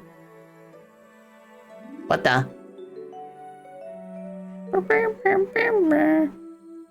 This reminds me of, like, you know when you're a kid and you have an Etch-a-Sketch and you scribble like the entire thing so that it's like completely like solid black, and then you just use the dials to like erase it all by hand.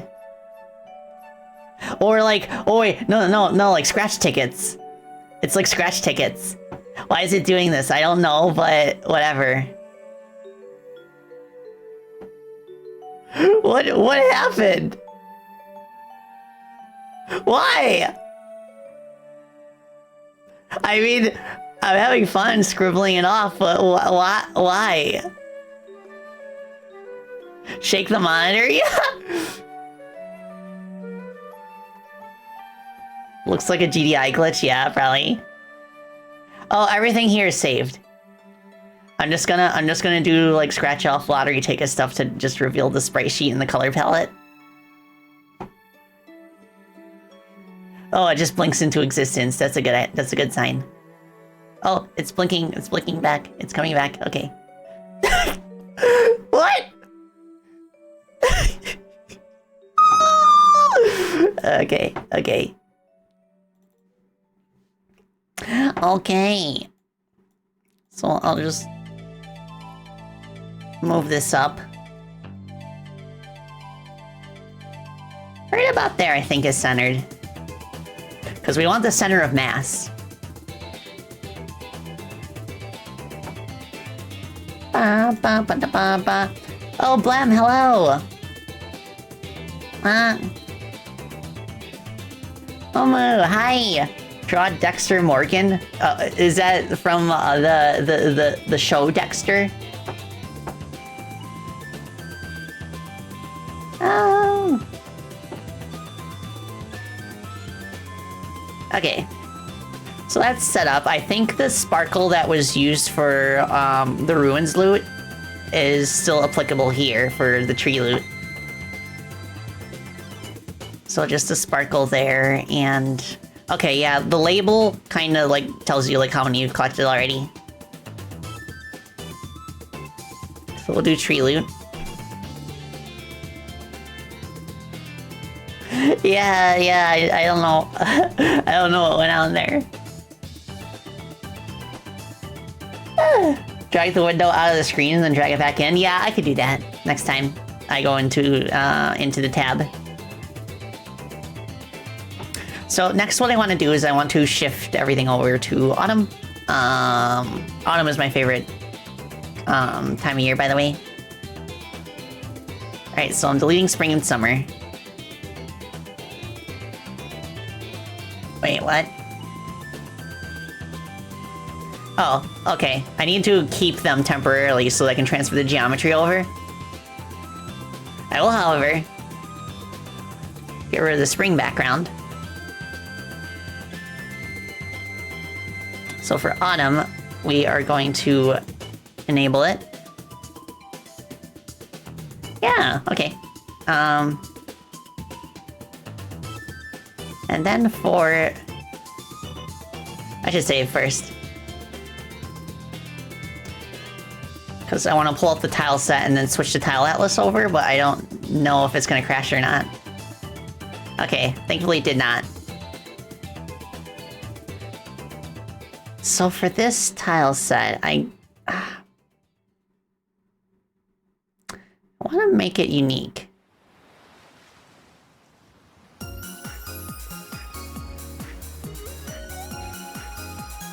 There we go. So then from here we can change the texture. Autumn. Right here? No, I don't want to change that. So now that's set. We're getting there. You need to see, like, I made, like, piles of leaves. I think that'd be a fun form of, like, a spring or something. Like, there could be, like, a spring hidden underneath it, and it kind of bounces you upwards. Oh, Blem, you can't wait to add another platformer to the gonna grind this out list? Yeah! Yeah, Crony does have movement tech. Maybe not as complex as in like a Freedom Planet game, because it is a traditional platformer, but it is there. So that's a tile for collectibles. Do I have a separate tile set for background stuff? I think so. But in the meantime, I have to think about how I want to swap out all the textures for the bushes. I think what I should be able to do is just go into foliage and then swap it with the autumn variant, and it should update them all. Yeah, I think that's the trick. And then you click this one. That's a lot of bushes.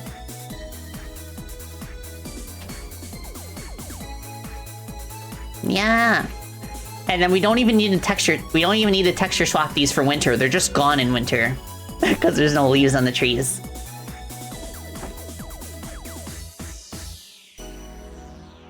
Okay. It's all good so far. So now I need to think about the trees here. Since autumn is visible, let me see if autumn has a tree folder. It does not. I heckin' love this song. Okay, let's get these bushes hidden. Okay, it's just called trees. And ahead of time, I have made scenes for the autumn versions of the trees. So we've got ourselves birch, maple, and oak.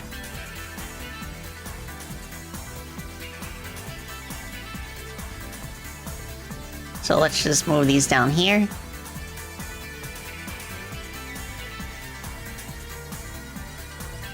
Okay, that's the maple. I'll just put them directly on top for now and then delete the spring trees when we're done. Okay, oak is here. A very rich yellow. I love autumn colors. I might want to tweak the tile set a little bit to bring in more of that color, because right now it's just the palette swap version of the spring tile set. I just have to think about the best way to tackle it.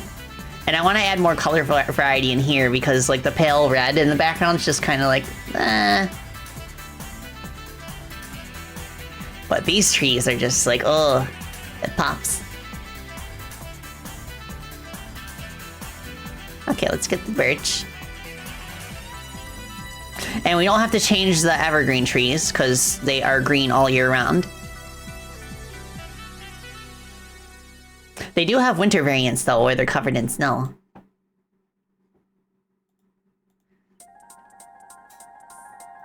And this area right here is not somewhere that we normally travel to, but we could add a few more warp trunks and have this little like alcove contain one of the nuts that you need to collect.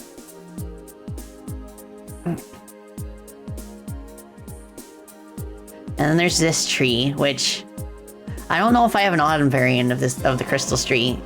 Let me check. Crystal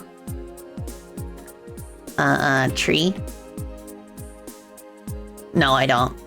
So what I could do here, if I want it to still be connected to the shared scene between all the other trees,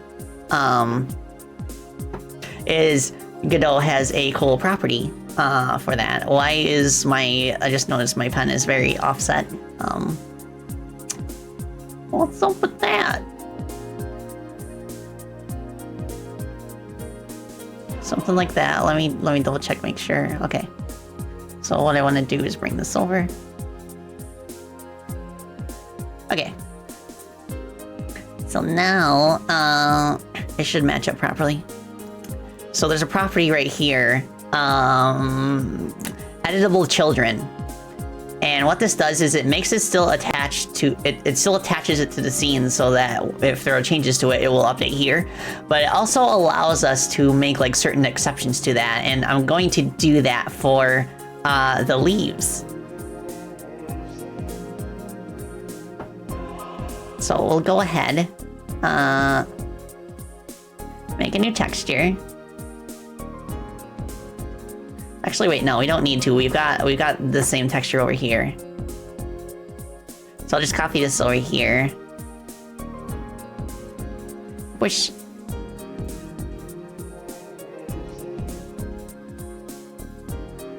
Wait, is that the same? No, it's not. Okay, I need to figure out what the matching thing is. I guess I could make a new texture, whatever. Foliage. There we go.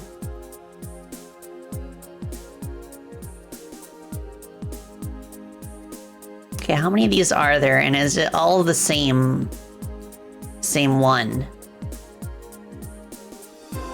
Let me just double check. Okay, all these are the same. Because I use like different size bushes to put together different trees. It's a nice little shortcut. And I believe everything from here down is the smaller texture, so...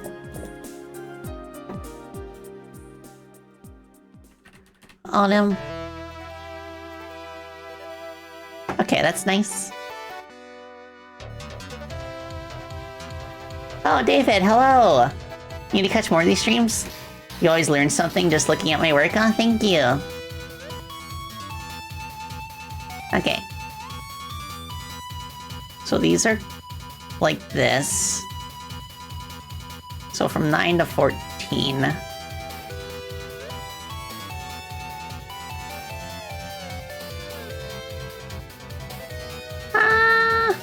There we go.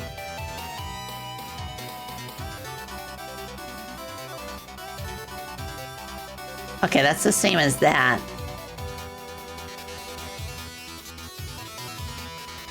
And then there's those two, which are like the medium size. There we go. Rexmax, FG, thank you for the follow. I appreciate it. Hope you're doing well.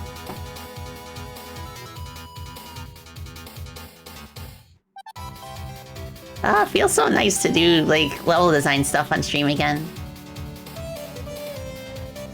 So that's the grown version, and I noticed there are still bushes that are green. So what are those ones? Where are those ones?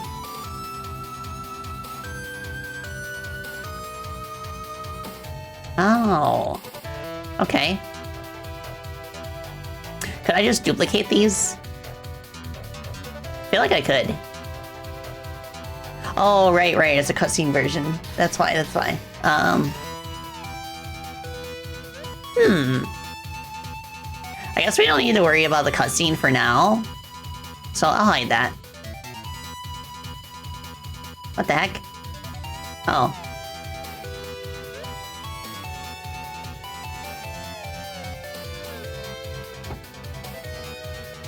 Almost.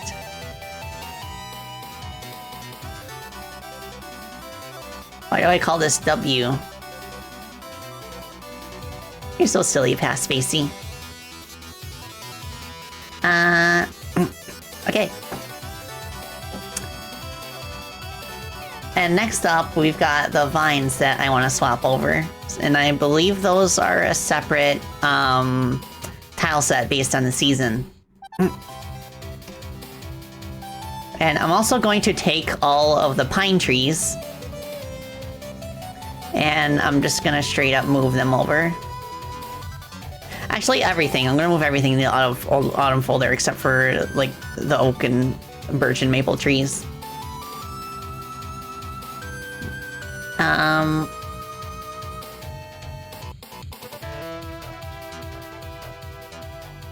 Summer bushes, no.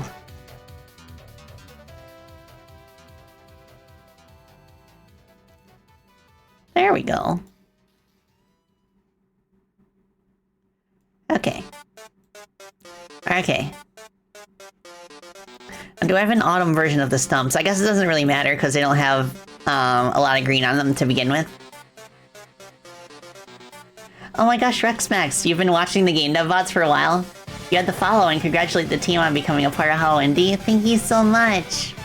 I'm so happy. My goodness, it's gonna be awesome. Y'all are not ready for how cracked this game is. Oh my gosh.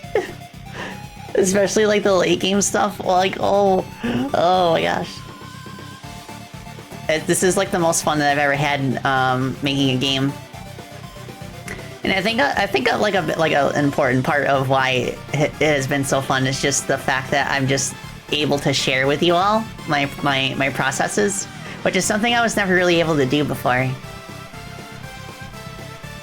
But on top of having like an insanely creative and passionate team.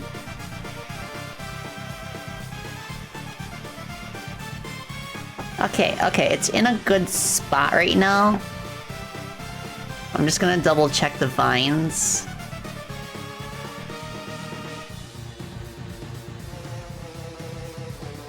I believe it's the case where I would probably want to bring in the vines from summer, and the vines from summer are like, they do spike damage. I could keep that property for autumn, or I could just make them into like solid tiles.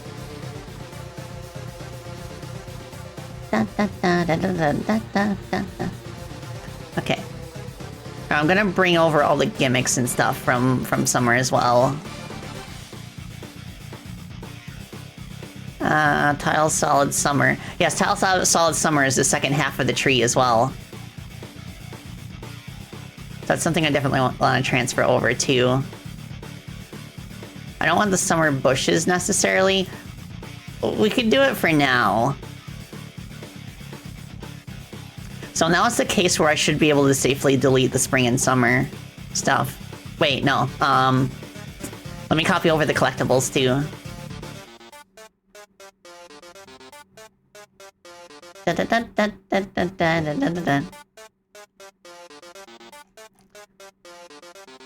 Okay.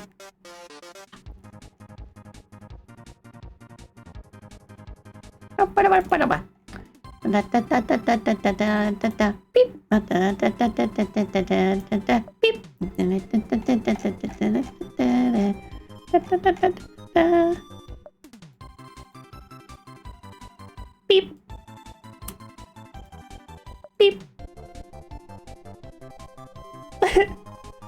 Oh yeah, dramatic tone shift.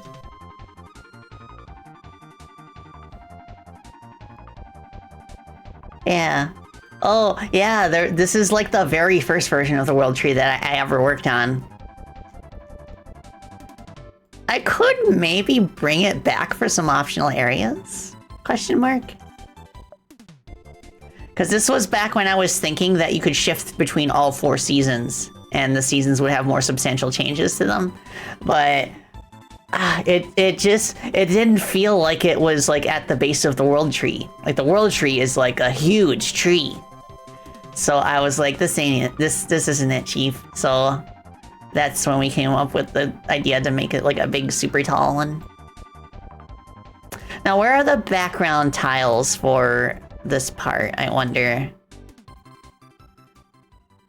They've got to be in the summer tile set. I mean, the summer background.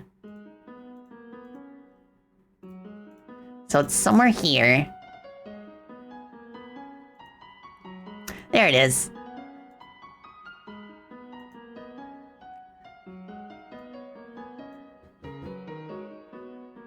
Haha! Perfect. And eventually, I will consolidate both tile sets into one, because there's no reason for them to be separated now, since the tree's going to remain whole from this point outwards. So now at this point, now I think it's actually safe to get rid of the spring and summer stuff.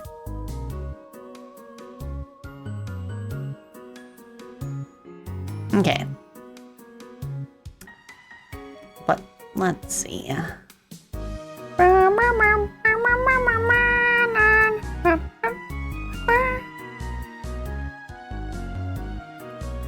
Okay, now.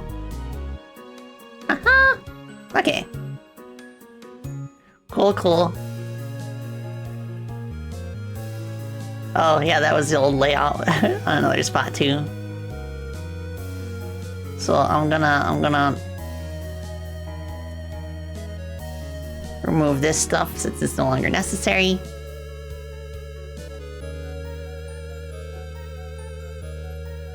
Okay. And something else that might be cool to do is I could like hide more warp trunks around the tree that weren't there in the first mission.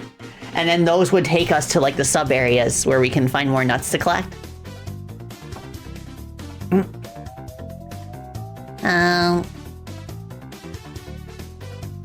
Yeah, cool stuff. Now, something else I want to do is I do want to add more color to the tile set, because it currently is just a recolor. Because like these flowers that are in the terrain are like clovers in the spring.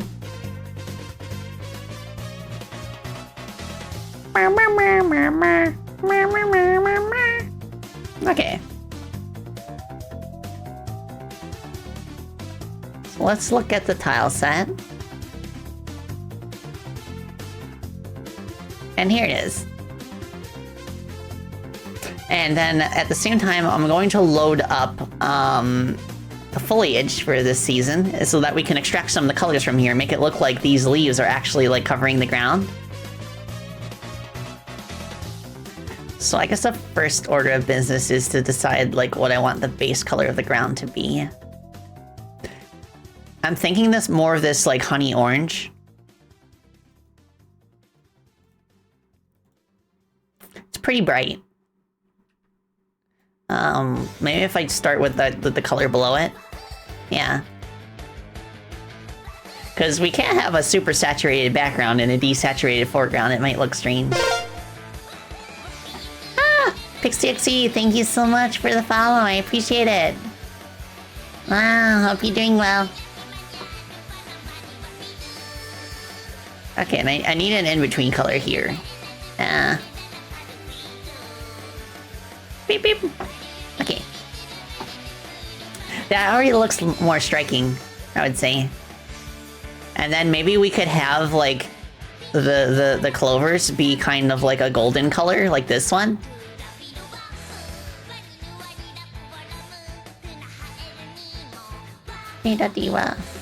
Wow. Kind of. I think maybe my ideal situation is to just like get rid of the clovers altogether. Wait, no, let me try red. Red might work. Just so that it like blends in more.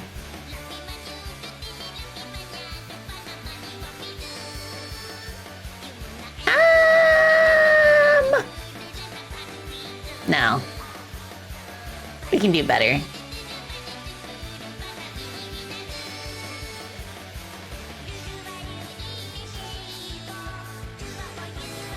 I guess that might be fine. Let me pick a different color just in case. Alright, let's see what that feels like first. It'll update in a sec. Oh. Okay. And then I could drag the background here just so I get like a comparison in that regard. Find a picture.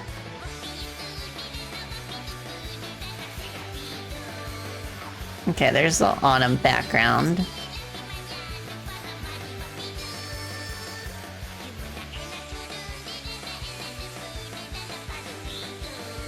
Okay. Okay, the transform is at origin, so it's no problem. Yeah! Wait, what happened to the trees? Pixel art's looking incredible, thank you! Why are the trees the spring versions again? Okay, autumn trees. Huh. Okay. Not sure what happened there. Let me just bring it in, bring these in again.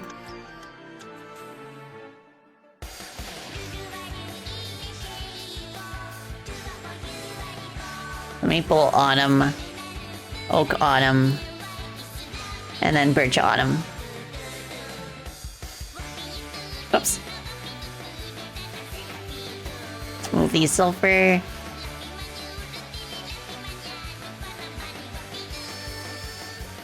I must have layered them differently than I was supposed to.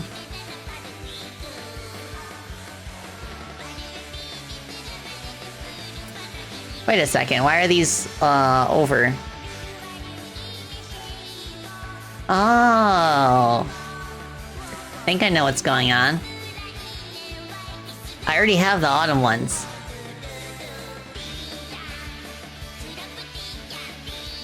So there's just another set of trees.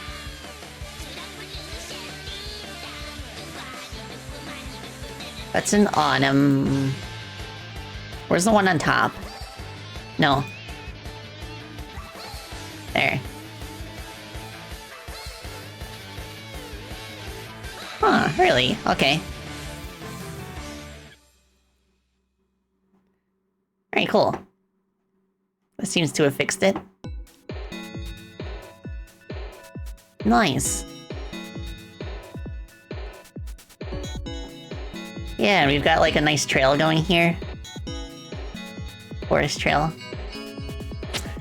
And I like these like autumn flowers too. They're the kind that a lot of people like to put like on their tables during Christmas time as bouquets. I think that's the kind. Ah. Okay, yeah, I wanted a bit like less pale of a color for the leaves in the back layer. So we can experiment with that.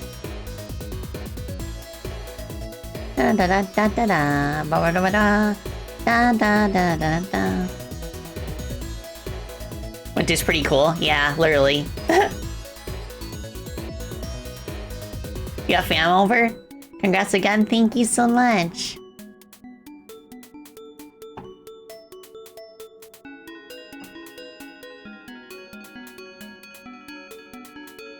Oh, Dominic!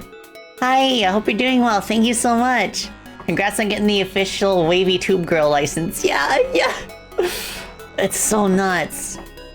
I'm probably gonna like get on social media after this stream and like get like flooded with a whole bunch of new like messages. It's been pretty overwhelming. Combined with like my lack of sleep right now, and it's just like, oh, is this actually happening? Or is it a dream? How do I know? No contrast. Let's bring some saturation back. And then maybe adjust the hue to be more orangish. And then it should match a little bit better while still like having like the splash of color that I want it to. And then let's take just the brighter colors and make them like progressively more saturated. There we go. Cause like there's a lot, because there's space down here, a lot of space where it's just like the solid darkest color. Making that saturated can like look weird. So we'll just do like progressively like less saturated oranges and browns. There we go. There we go. Let's go. Let's go. Okay, that's the autumn that I know from my home.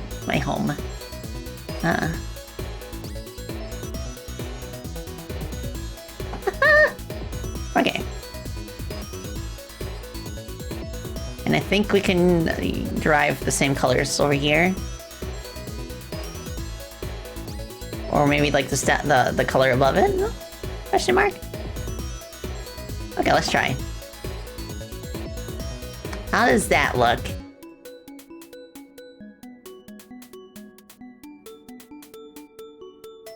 I dig it. Dig it. So I need to adjust the colors on the trees in the background right there. I'm thinking I could switch the colors to red, even though that technically doesn't match the oak trees in the foreground. But I think like the red would just like give it like that one last color that it needs. Because it's all about the reds, oranges, and yellows when you're making a fall setting.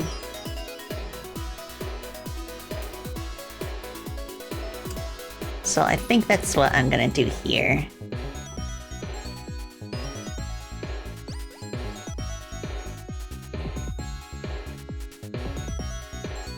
Da da da da da da da da da.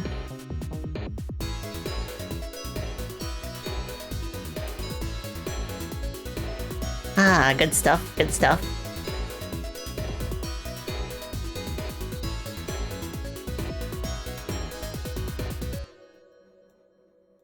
Brighten this a little bit. Actually, wait a second. The color shifting from reds for the darks and orange for the brights. Ooh, okay, okay. We could be onto something with that.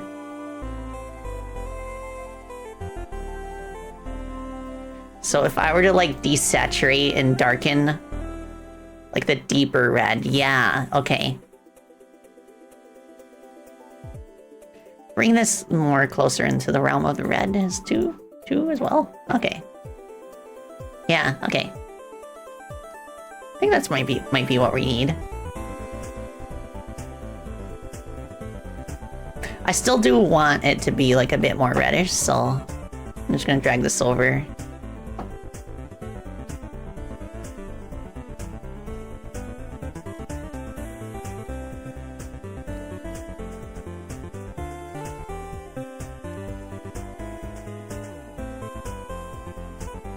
That's getting a bit saturated, so do that.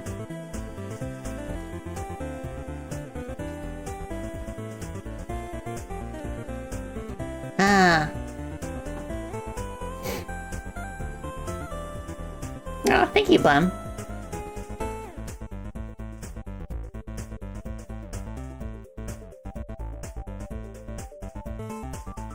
Whether times are good or times are rough, things are always easier as a community. So I'm very thankful for my underlings and my regular viewers in that regard. Just know that I'll always have your back. And bats, together we're strong. one bat is like whatever, but a whole swarm of bats, we can go anywhere.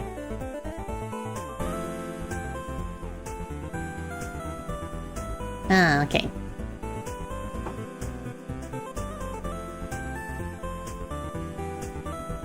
Yeah, okay. Now I just think that the trunks of the oak trees in the background are looking a little pale. But this is pretty close. I like how there's just a gradual shift to like the red oaks in the front part, and then it's shifting to orange as you get further back, and then finally like a golden color. Looks very nice. And of course, like, we shift to yellow here. But it's whatever.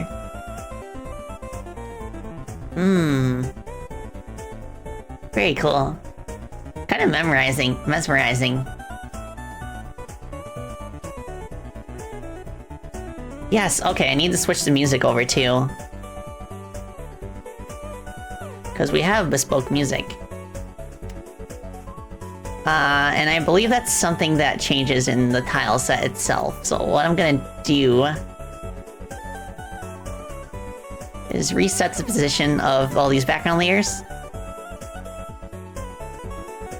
There we go.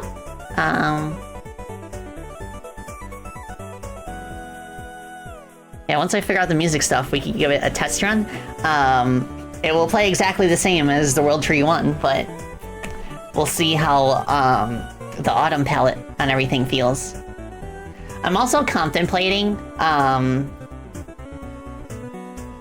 wait, is the offset correct? Let me check the first World Tree. First I'm going to collapse all the folders. There we go.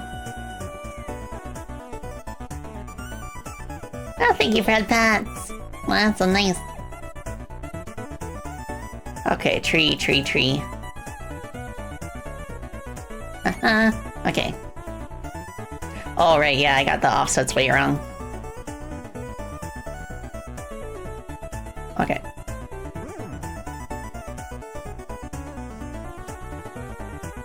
So let me see what we got here for transform. Alright, I'm gonna write these numbers down. So it's 0, 136. I should adjust the parallax scrolling too. So I'll put offset here and then parallax here. So first one is 0.1 with an offset of 0. Second is 0.12, 0.2 with an offset of 136. The third, 0.16, 0.2 with an offset of 136. And this one, 0.2 with an offset of 136.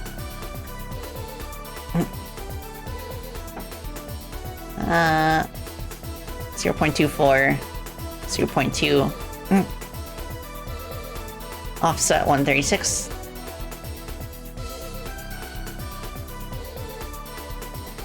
Zero 0.3, 0.2,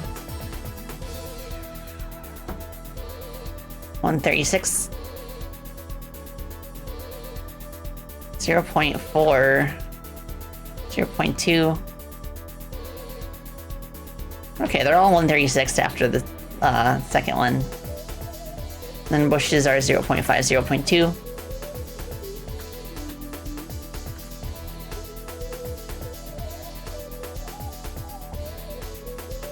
Okay.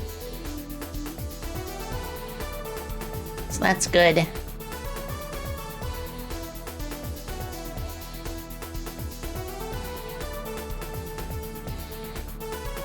So these are all 136. But the height is still... Let me just compare the parallax variables and... Okay, 112.2, 16. Okay, 2. 24, that's correct. 3. That's correct. 4, that's correct. Okay. Let me go at a height of 50% and drag it up there. I'm very glad that the rulers are just like a default part of this. So then we'll be able to flip between the tabs and see where exactly we need to offset the entire background.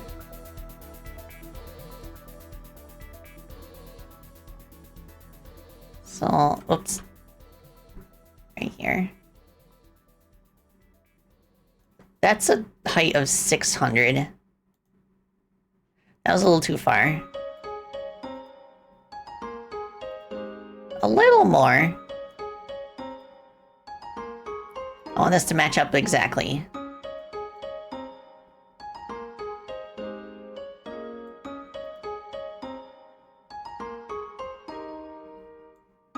Okay.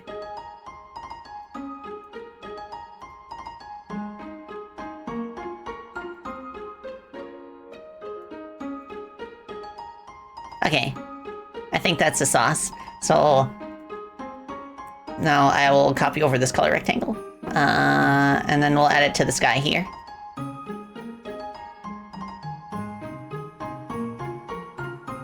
Oh, wait a second. That gives me a good reference for the offset. But I think I need to adjust how it looks right here.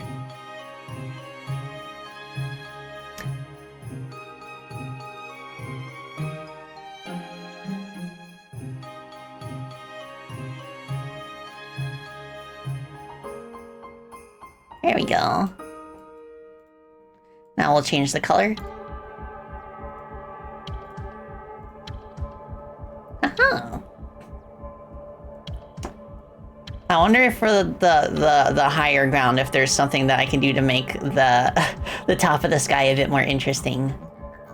Because that's kind of an issue that I have with the spring version in Mission 1, where past a certain height, you just see like a solid color. So in that regard, let me try adding a gradient.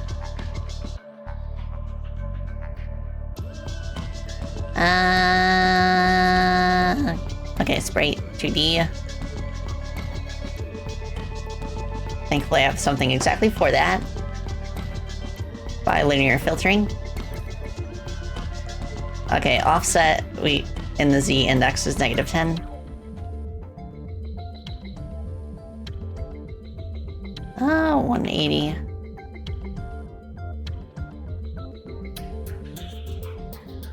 There we go.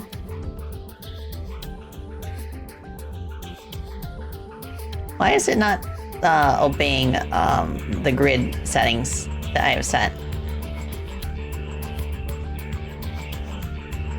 No smart snap, but I want to grid snap the scaling.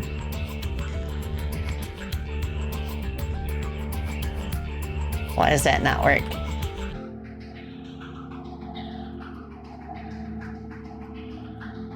Whatever. Okay. So now we can take a color similar to this one, but then, like, darken it a little bit.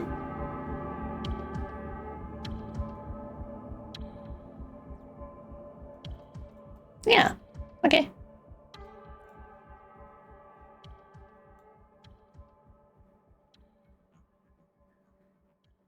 Dun, dun, dun.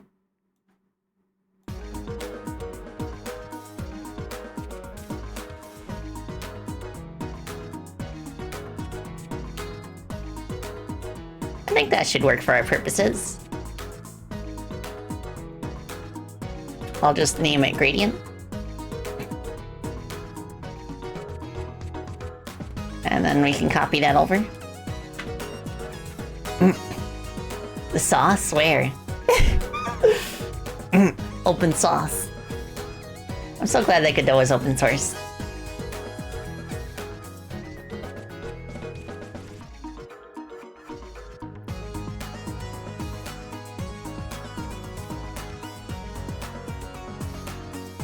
Okay, so for this, since it's a sunset background, I think I could actually make the background maybe a little more like purplish, maybe. Because that's like a blood red sky. It looks a bit intimidating. Where do I have? I'll try to find a folder where I have the sky. There we go. Ah. So, pretty harsh. Start with like a golden, like a pale gold. Wait, I'm gonna see if I can grab a palette from like a sky online. So let's go with like, okay, sunset sky.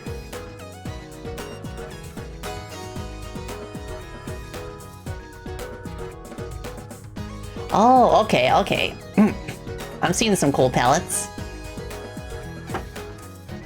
All right, let me just squeeze that down into a vertical strip. And then it should give us the reference we need.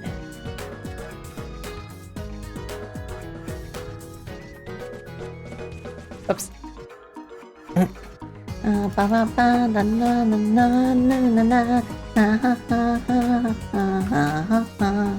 Yeah, something like that. Where it's still kind of bluish at the top. Oops.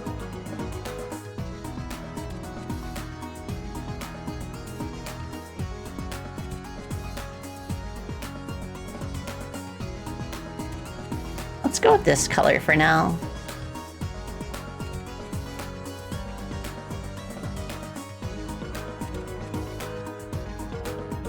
What? Why? No. Okay.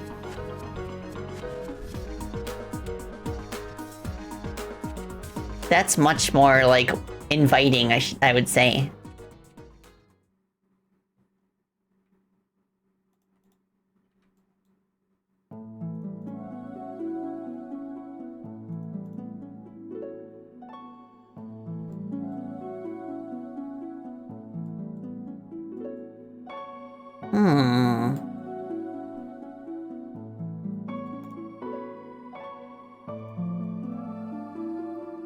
Something like that, maybe? Looks pretty cool.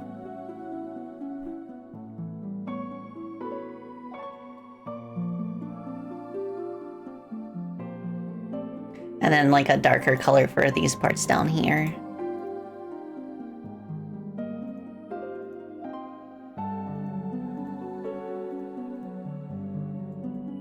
Just so that we don't mix in the blue. Down where it's warmer.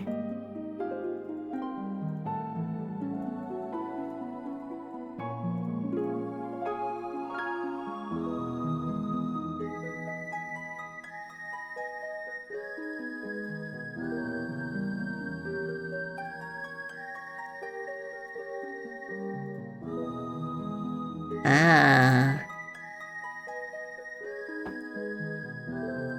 Awesome. Alright, let's save that and see how it feels.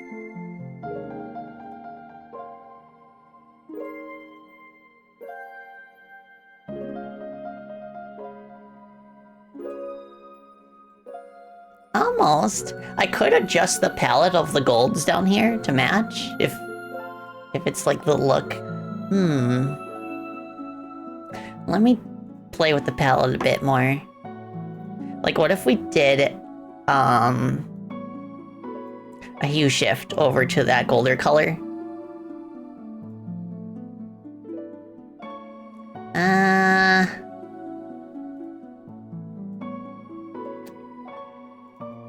Okay, okay. I like that color. We could just make it so that, like, just a bit less contrast.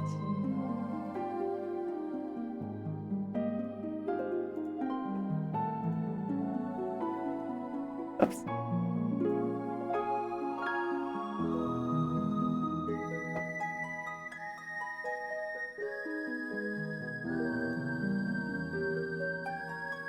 Something like that. Move this over here.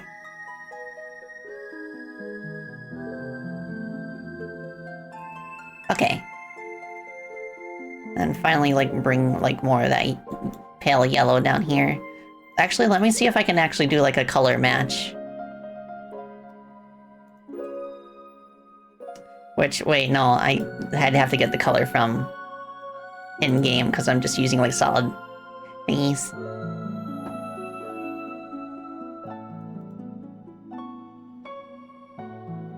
That's probably fine.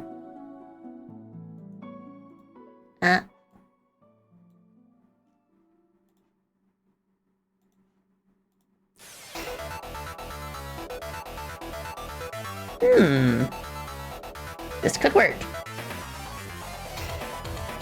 Oh, Dragon Cat Man, hello! Hope you're doing well. Yeah, okay. This feels pretty bespoke.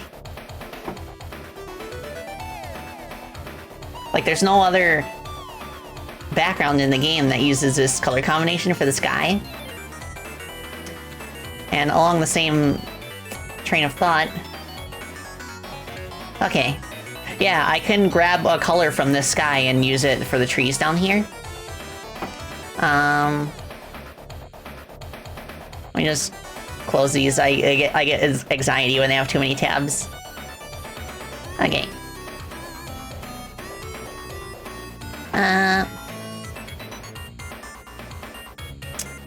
Okay, back to the tree. And then I'm gonna grab this right here. So for this color, maybe this color would work? Too bright. This color? Let's try it. Whatever, let's see what happens.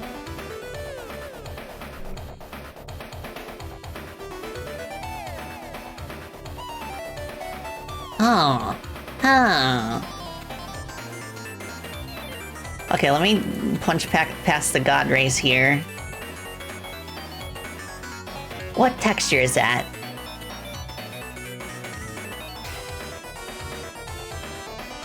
Okay, it's this one. So we'll use the exact same color. Like, if you have colors in your background that are extremely similar to each other, you'll want them to match. It just looks nicer.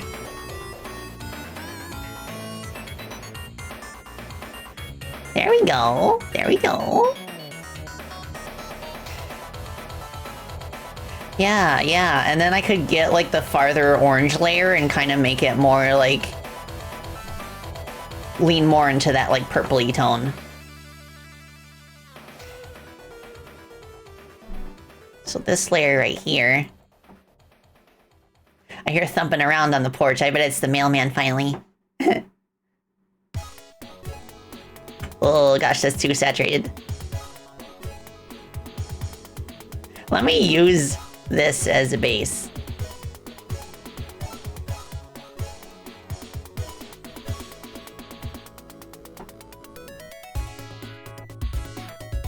Oh, it's too bright.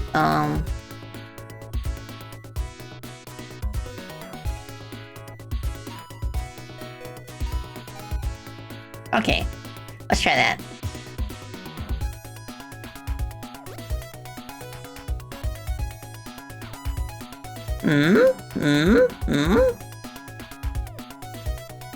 But now there's this weird shift where it goes red, orange, pink, and then back to yellow.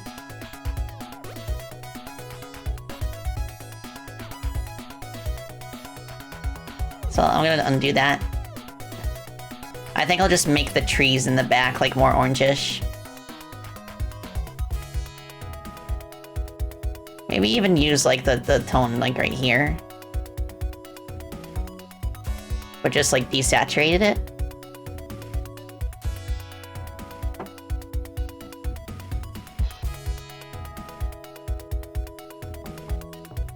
Yeah, it is okay to close tabs you don't need. Like, you can always use bookmarks to get back to where you need to go if it's a place that you frequently visit.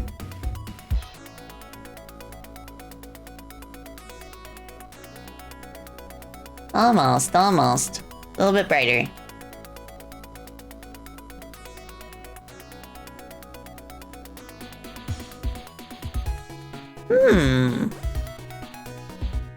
Okay, okay.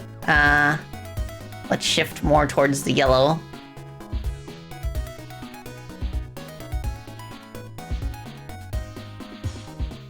Yeah! Okay. I think that's happening.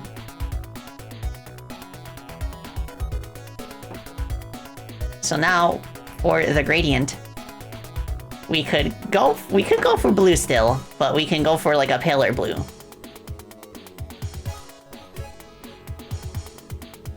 Yeah, something like that.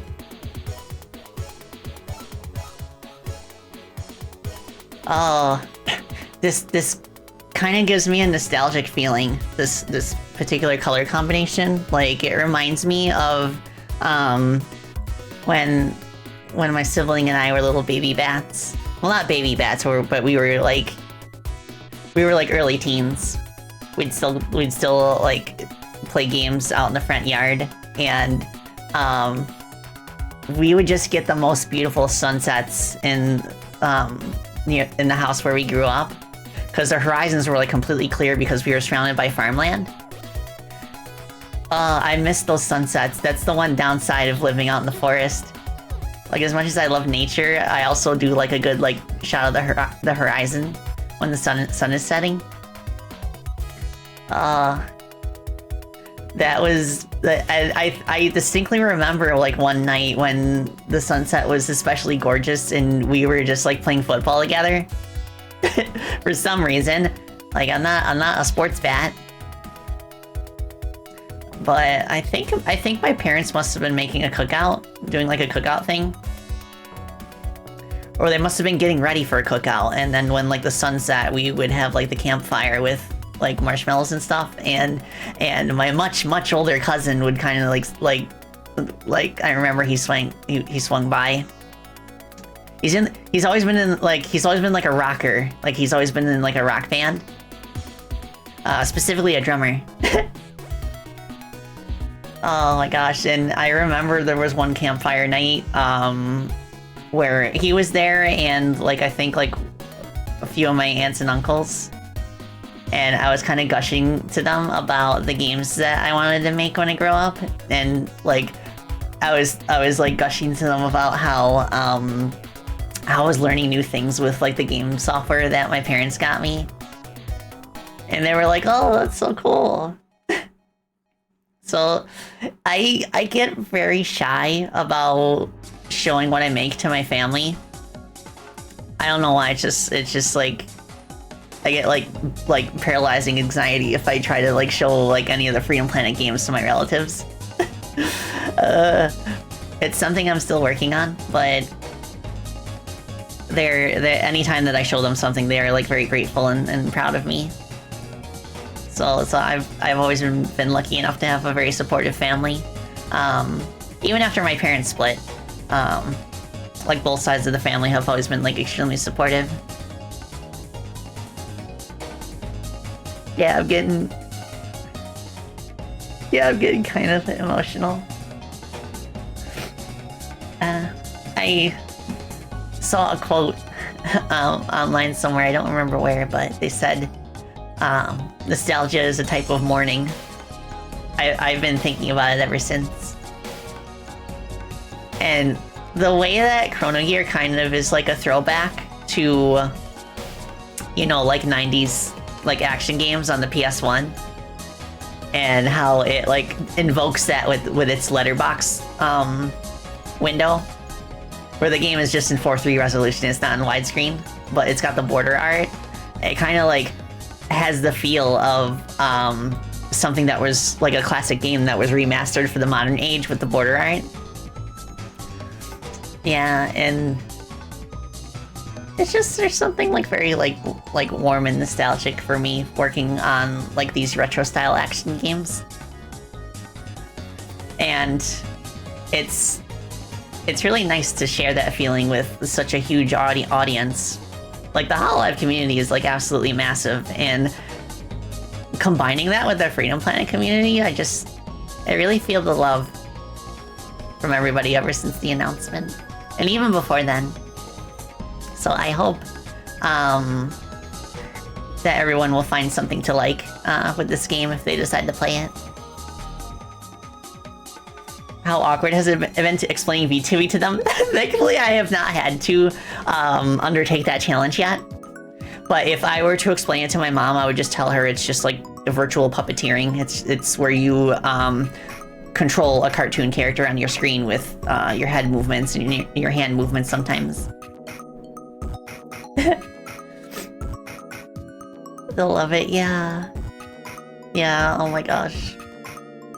I can't believe how crazy fast things have been going in the past year and a half. And it's coming from me, who's somebody who's used to games taking like a very long time, like at least 3 years. Because Freedom Planet 1 took 3 years. Freedom Planet 2 took 8 years pretty much. And then we're here in Chrono Gear and it's coming out, and then by the time it comes out, it will have been less than 2 years since we started. So it's nice to know that like all of the like anxieties I had at the start about whether I could still make games of this scale are completely false. I still got it. Especially when the team is just like so talented and they just all share this common love for these characters.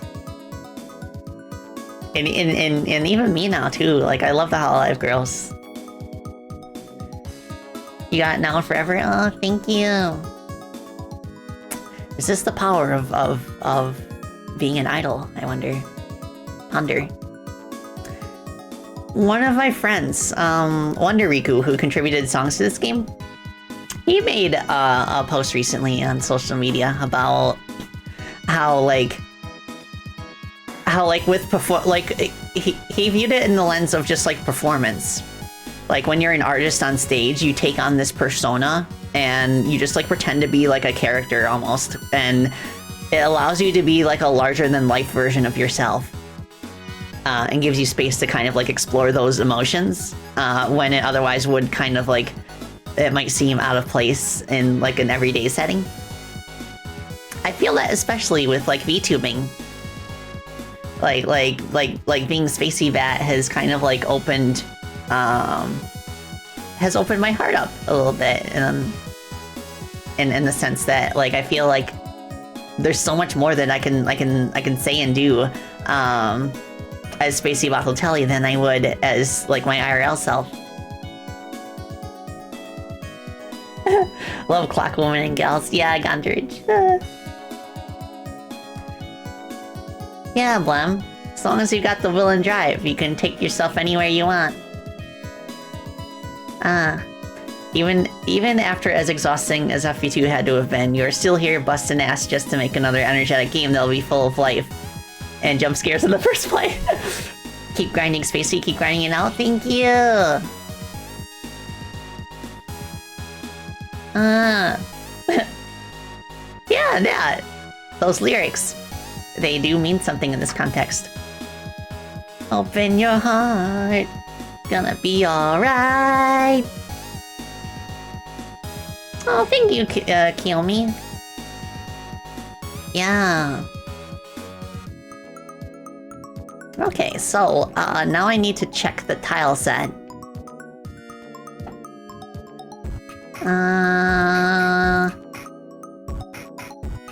Alright, first of all, I'm gonna save again. I see the tile set there, so I just have to modify the script to just have autumn and winter. Okay, solid background.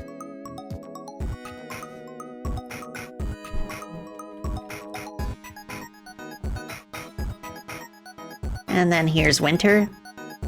The winter background, oh, it looks really nice. Okay, there's that. Here we go, stage tree. This level has always like loaded longer than the other levels, and I think it's because it preloads the songs for each season.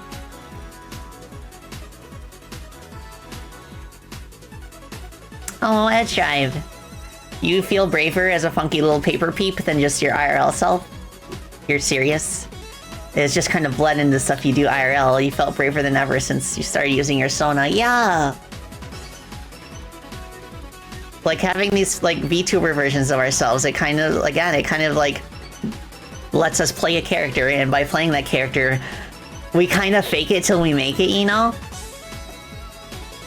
It's got, like, the same effect of, like growing up taking, like, I don't know, like, theater classes without actually doing that.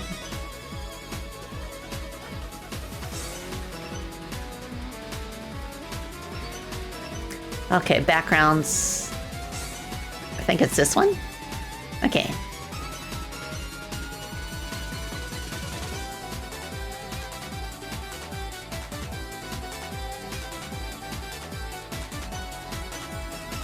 Oh my goodness. Sprite groups. Oh, okay, I see. Yeah, that's fine. So now for the textures. Foliage, autumn. And the other one is just like completely blank.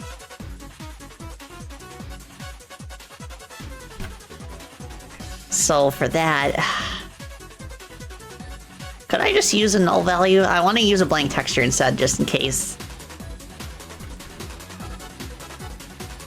So what I'll do is I'll make this into an atlas texture. I'll paste this down here, and then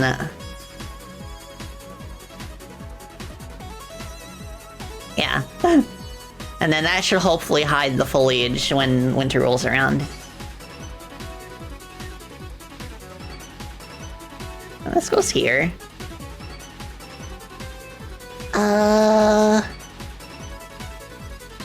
I'll maybe deal with that later. Miscellaneous. We don't have anything there. Start texture 0. Okay. Oh, Vanilla, thank you so much. Hi, hope you're doing well. Oh, I'm so happy.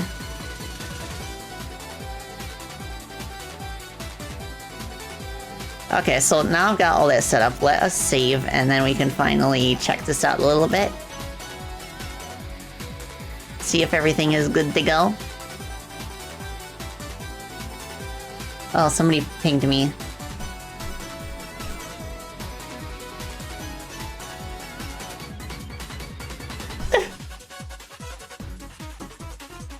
Oh my gosh.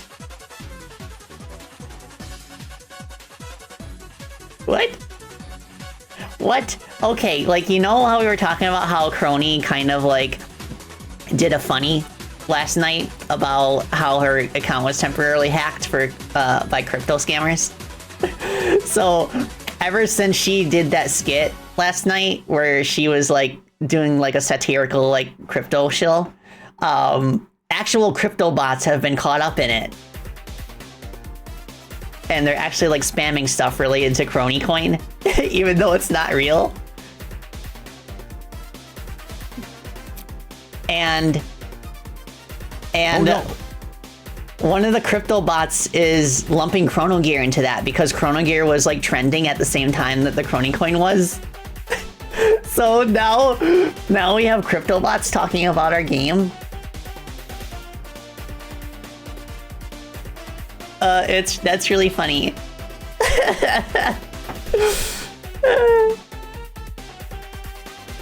And now one of the team members wants to add a cheat code to replace the collectible notes in the game with Crony coins. Okay. Okay.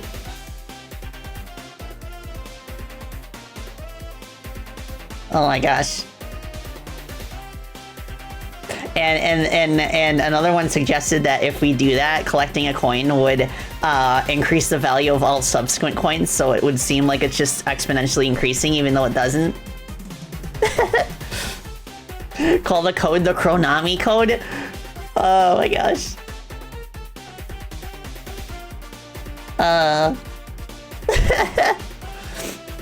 Okay. Let us take a romp through this forest, see if anything breaks horribly. If you lose a coin, it loses all value immediately. Thankfully, there's no way to lose song power in this game. Because that's what notes do. They increase your song power. But if it were a Sonic game, then yeah.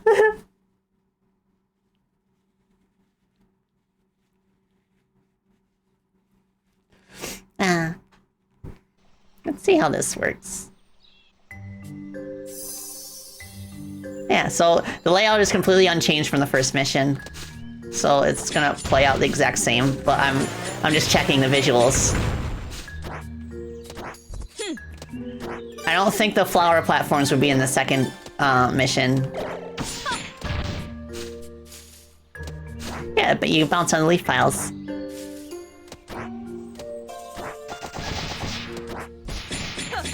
So I'm thinking like at the entrance here somewhere, or maybe even further back, there'd be like an encampment with all the Risu squirrels. And then they'd kind of get you up to speed on their plight. Ask you to help them collect nuts for the winter. And then there'd be, your first nut would be like right at the base of the tree here. Just to get you acclimated to how it works. Beep, beep.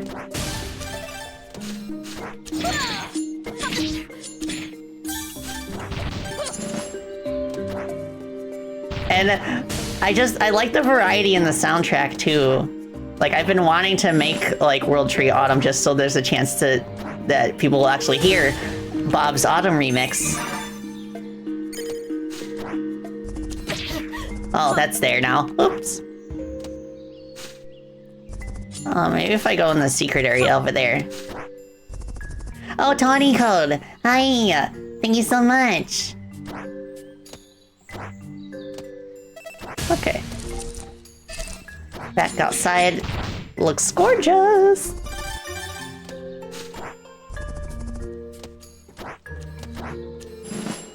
Yeah, but I remember Bob taking inspiration from a bunch of different like autumn themed tracks. And like wood instruments were the key to get that like autumn feel.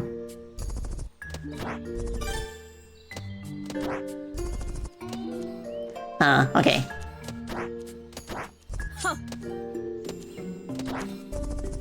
Okay, that's how I do it. I remember now.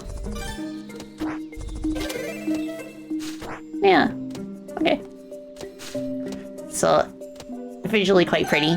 Let me get rid of the vines just so that I can go up to where the sky is.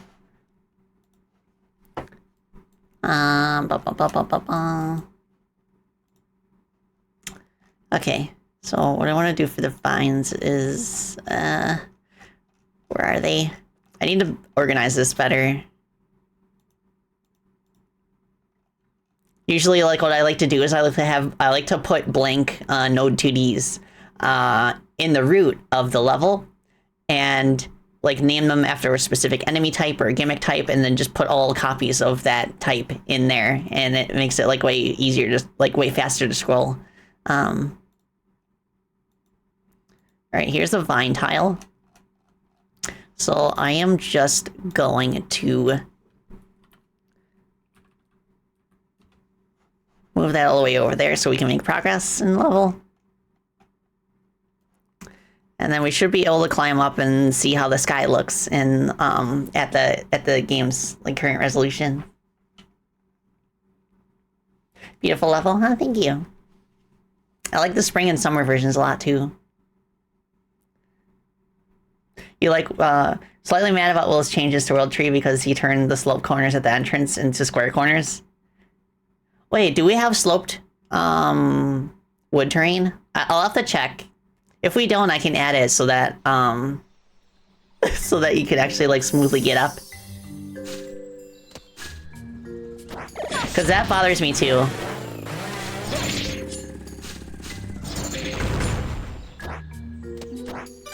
We do have sloped wood terrain? Okay, I'll add that back in. Boink. Something else that could be cool with the nuts is I could have them hanging from trees and branches, and you'd have to like give them a whack a few times before you can collect them. And when they're in the tree, they would not like sparkle or anything, so you're kind of clued in that you have to like get them dislodged before you can collect them.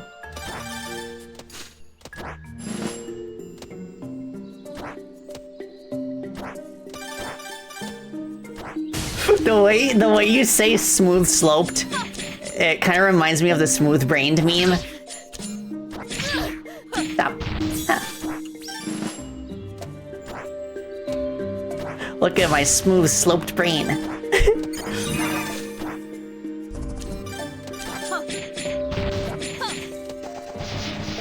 What?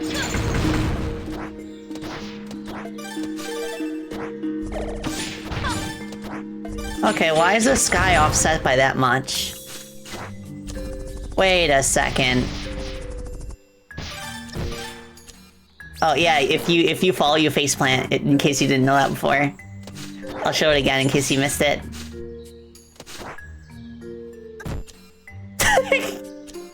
You can stay there as long as you want to. Okay. I need to fix that in the original world tree too. Background is too low. So what I'm gonna do is I'm gonna move it up. Right about here, I guess, 320. And then I don't need the gradient now that that's like established.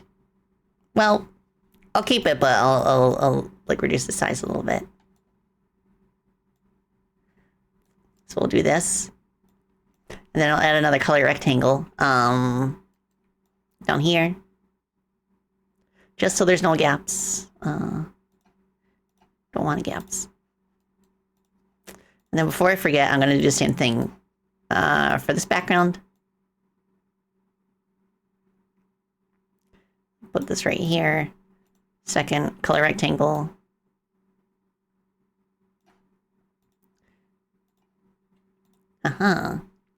Okay. Save this. Crony, stop smooching the floor. Yeah. There's better places to sleep than on the ground, you know.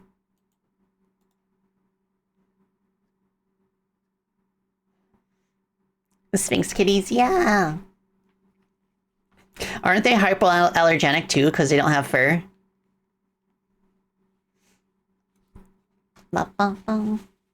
Yes, they are. Nice.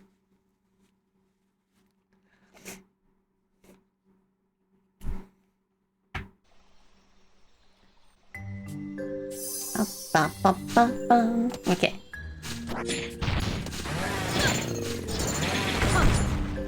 I have to get rid of the gap down there too. It's all about tweaking the parallax scrolling based on how like big the level actually is.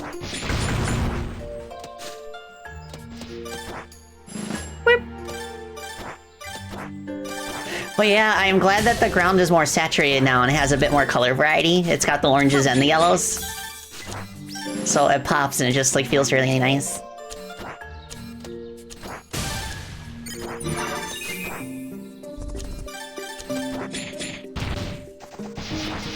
Ow. The yellow and orange is so lovely. Thank you. Oh, okay. Yeah, and the sleeping frogs are something that's in World Tree Spring. Okay, the sky offset's fine now, but the sleeping frogs are something that's in the spring version. And in summer they wake up, and then you can kind of use them as like makeshift springs. Why is this not working anymore?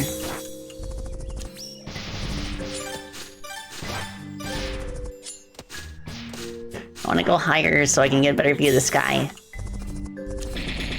Oh, I see there's like 2 copies of the flower platforms. Okay. So I messed that up. It's fine though.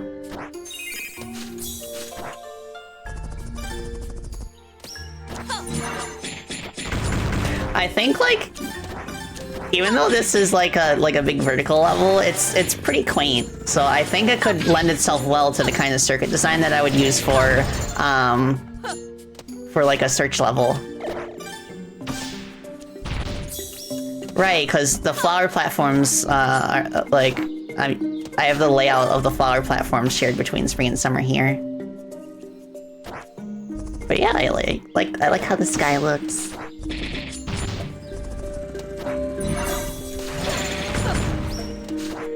Nice, and yeah, I could have like a warp trunk over here that takes you to like a little like grove area underground, maybe.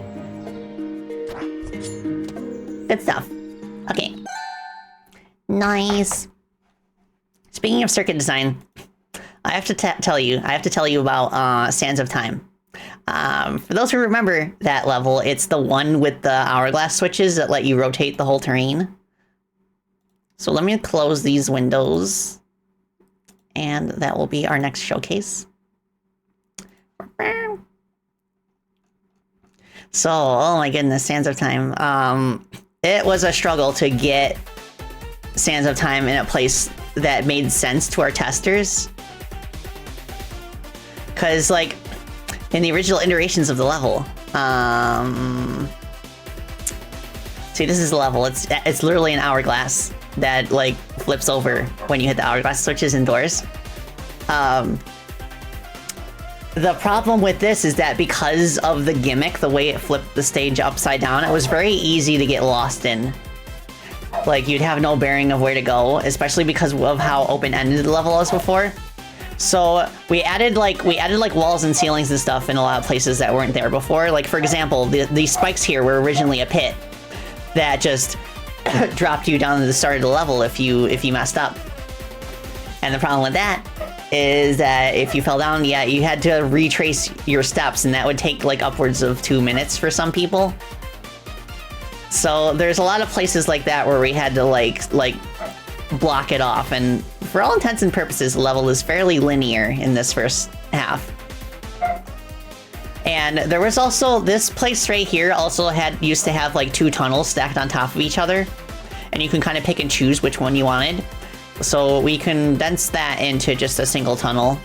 Yeah, and we added constellations to kind of point you in the direction of where you're supposed to go in certain places. Well, why is this one like this? I want to change that. There we go. So that helps. And we also tried adding like these obelisks to the background, and they'll light up and make a sound when you walk past them. And we were hoping that would kind of serve a similar function as the torches in Celeste, where, like, as they light the path, you can tell where you've already been in case you get lost. But that led to further confusion from testers who thought that was the goal of the level, to light the obelisks. But with all the other changes, it ended up being fine. So this ends up being like a linear path over here to this warp gate, and it takes you here. And we added an optional CD up here. And that's the other thing too, is that like there were so many multiple paths in Sands of Time before, and they led absolutely nowhere except for like a few like extra notes to collect, I guess. But now that CDs and the jukebox are implemented, we could turn some of those places into like side rooms where you could collect more music tracks. So then you go here, and originally these switch panels were not introduced until the second half of the hourglass, but we decided to give them an early introduction in this part. And it kind of introduces you to the concept of, oh, okay, you have to light these switches and then the door will open. So that's what we did for that. And then so you flip this upside down, and then you kind of like fall down this tunnel right here. And then, yeah, pretend the sand's not here, but like you'd fall here, there'd be a fork in the road, and in the original version, going left served no purpose. Like there were just like optional collectibles there. And like this was just like an open-ended environment, but at the same time there were a lot of dead ends. Like you'd go left, there's a dead end, you'd have to turn around and go right. We have since changed that so that like you can go around the entire environment in a circuit pattern. the circuit is such a good way to make like a more open-ended place, and we made it so that in addition to having these 3 lights here, there would be lights attached to this door as well when there weren't before. And they're scattered in 4 like separate locations that are spaced far apart. So now you are encouraged to explore rather than deterred from exploring. Because in the original layout, you were deterred from exploring because there wasn't really any reason to. So when people would get into dead ends, they wouldn't know where to go or what to do. So now you feel like as long as you're moving forward, you will eventually make progress. And in addition to that, once you flip the hourglass back over, like almost the entire environment gets covered in sand, as you can see here, so that you can only explore this small space right here, which makes it much more likely that you're going to stumble upon where you need to go for the final room. The final room didn't really need that much in the way of changes either, because it was already a circuit pattern. That's kind of the big epiphany that we had.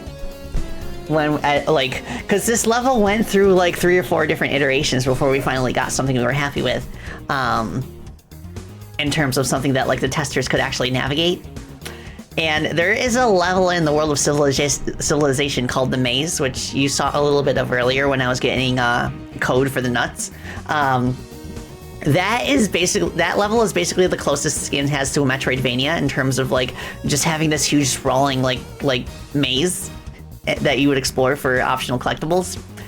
It was actually inspired by the Great Cave Offensive, but development of that level went so smoothly. I was genuinely surprised. It was probably like the fastest I had ever made a level in this game. And despite that, it's such a big level. It takes like the par time for it is 15 minutes, but it takes most like testers an average of like 20 minutes to beat. And that time is well spent too. It doesn't feel like you spend that time like figuring out where to go because you're stuck, but you spend that entire time like completing challenges and collecting treasure. It's wonderful. And it gave me that epiphany for Sands of Time that we need a similar like circuit layout where there's the main path that you follow, like here. Like you see it, like there's the main path that you follow in a circle, and then within that circuit, there are like branching paths that have like smaller challenge rooms. And you go to the challenge room, you collect the thing that you need to collect, and then you kind of backtrack out and go back on the main path, and then you can continue your clockwise or counterclockwise motion. That kind of level design, it just goes to show that even though I've been making games for so many years, there's always an opportunity to learn something new, and that's one of the coolest things that I've learned from working on this project. It kind of makes me wonder, like if I were to make a Metroidvania someday, I might be able to handle it pretty well based on what I've learned here. And I kind of want to see if I can do that same like circuit exploration approach for like one of the final levels too, because I think it would befit a level that is essentially a final exam for the whole game to have like that same like circuit design with like branching challenge rooms. That's very creative, thank you. Yeah. And that's something that I want to channel for the new version, for the second mission of the World Tree, the Autumn mission, where you collect the nuts. So going back to that level,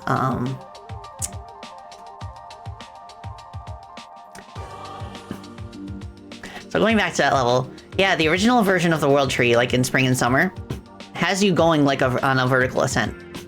So I'm thinking for World Tree 2, it would just have kind of that circuit format where you'd enter the tree, you could go to the top and then kind of like snake around like in a complete circle like this.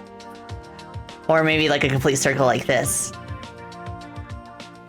But the trick is going to be making it so that getting back down is something that's relatively straightforward and feels like something that you should be doing. And I think I can achieve that by adding a warp gate to the top. Like right here is where the golden gear is normally collected. I think what I would do is I would just make it so that this final part right here is just inaccessible. So normally you get to that part with a warp trunk, you enter through here.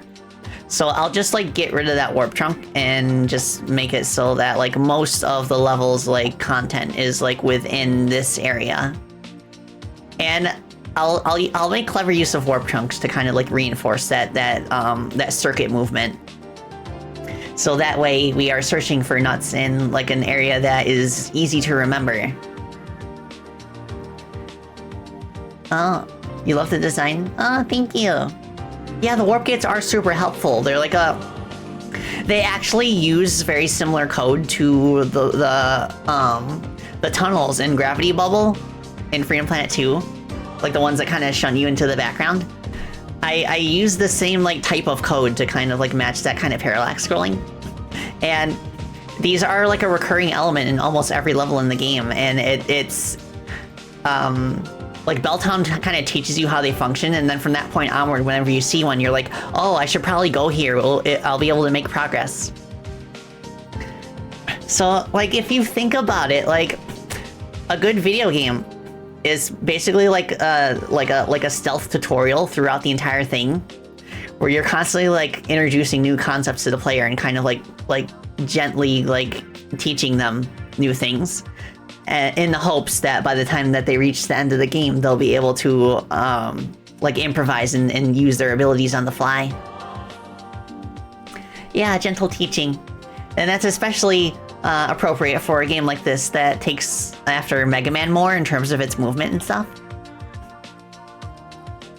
But yeah. Oh my gosh. Oh, this has been really fun. I think I'm gonna call it a little bit early today, just because I have a lot of messages to sort through, and I need to check and see if my mail is here. But I'm glad to be back doing dev streams, and I want to keep doing them. So we'll have another dev stream either Friday or maybe next week, depending on how Mega Man Zero goes on Thursday. But yes, thank you all so much for hanging out with me today. Thank you for your well wishes. I'm so very happy, and I'm so proud of everybody on the Chrono Gear team. And we got this. We got this. It's gonna be a tight squeeze, but a tight squeeze. A lot of hard work ahead of us. But I believe that we just need a few more months, and then we're good as golden. Oh my gosh. Yippee!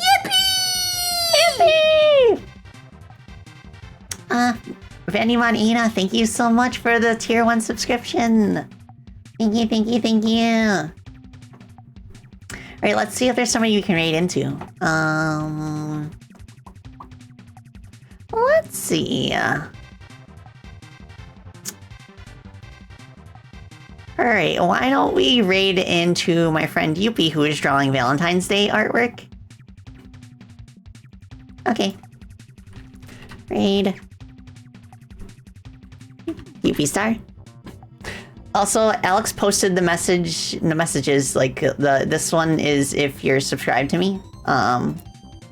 Stream Elements doesn't display it correctly, but... like that, and then you can just use, like, the normal bat emotes, bat raid, if you are not. Or just say bat raid. But yes... yeah, Gospel. I'm streaming next on Thursday. I'll be continuing my playthrough of Mega Man Zero 2. And then we'll kind of see where we're at for Friday. We can either do another dev stream or we can continue with Mega Man Zero.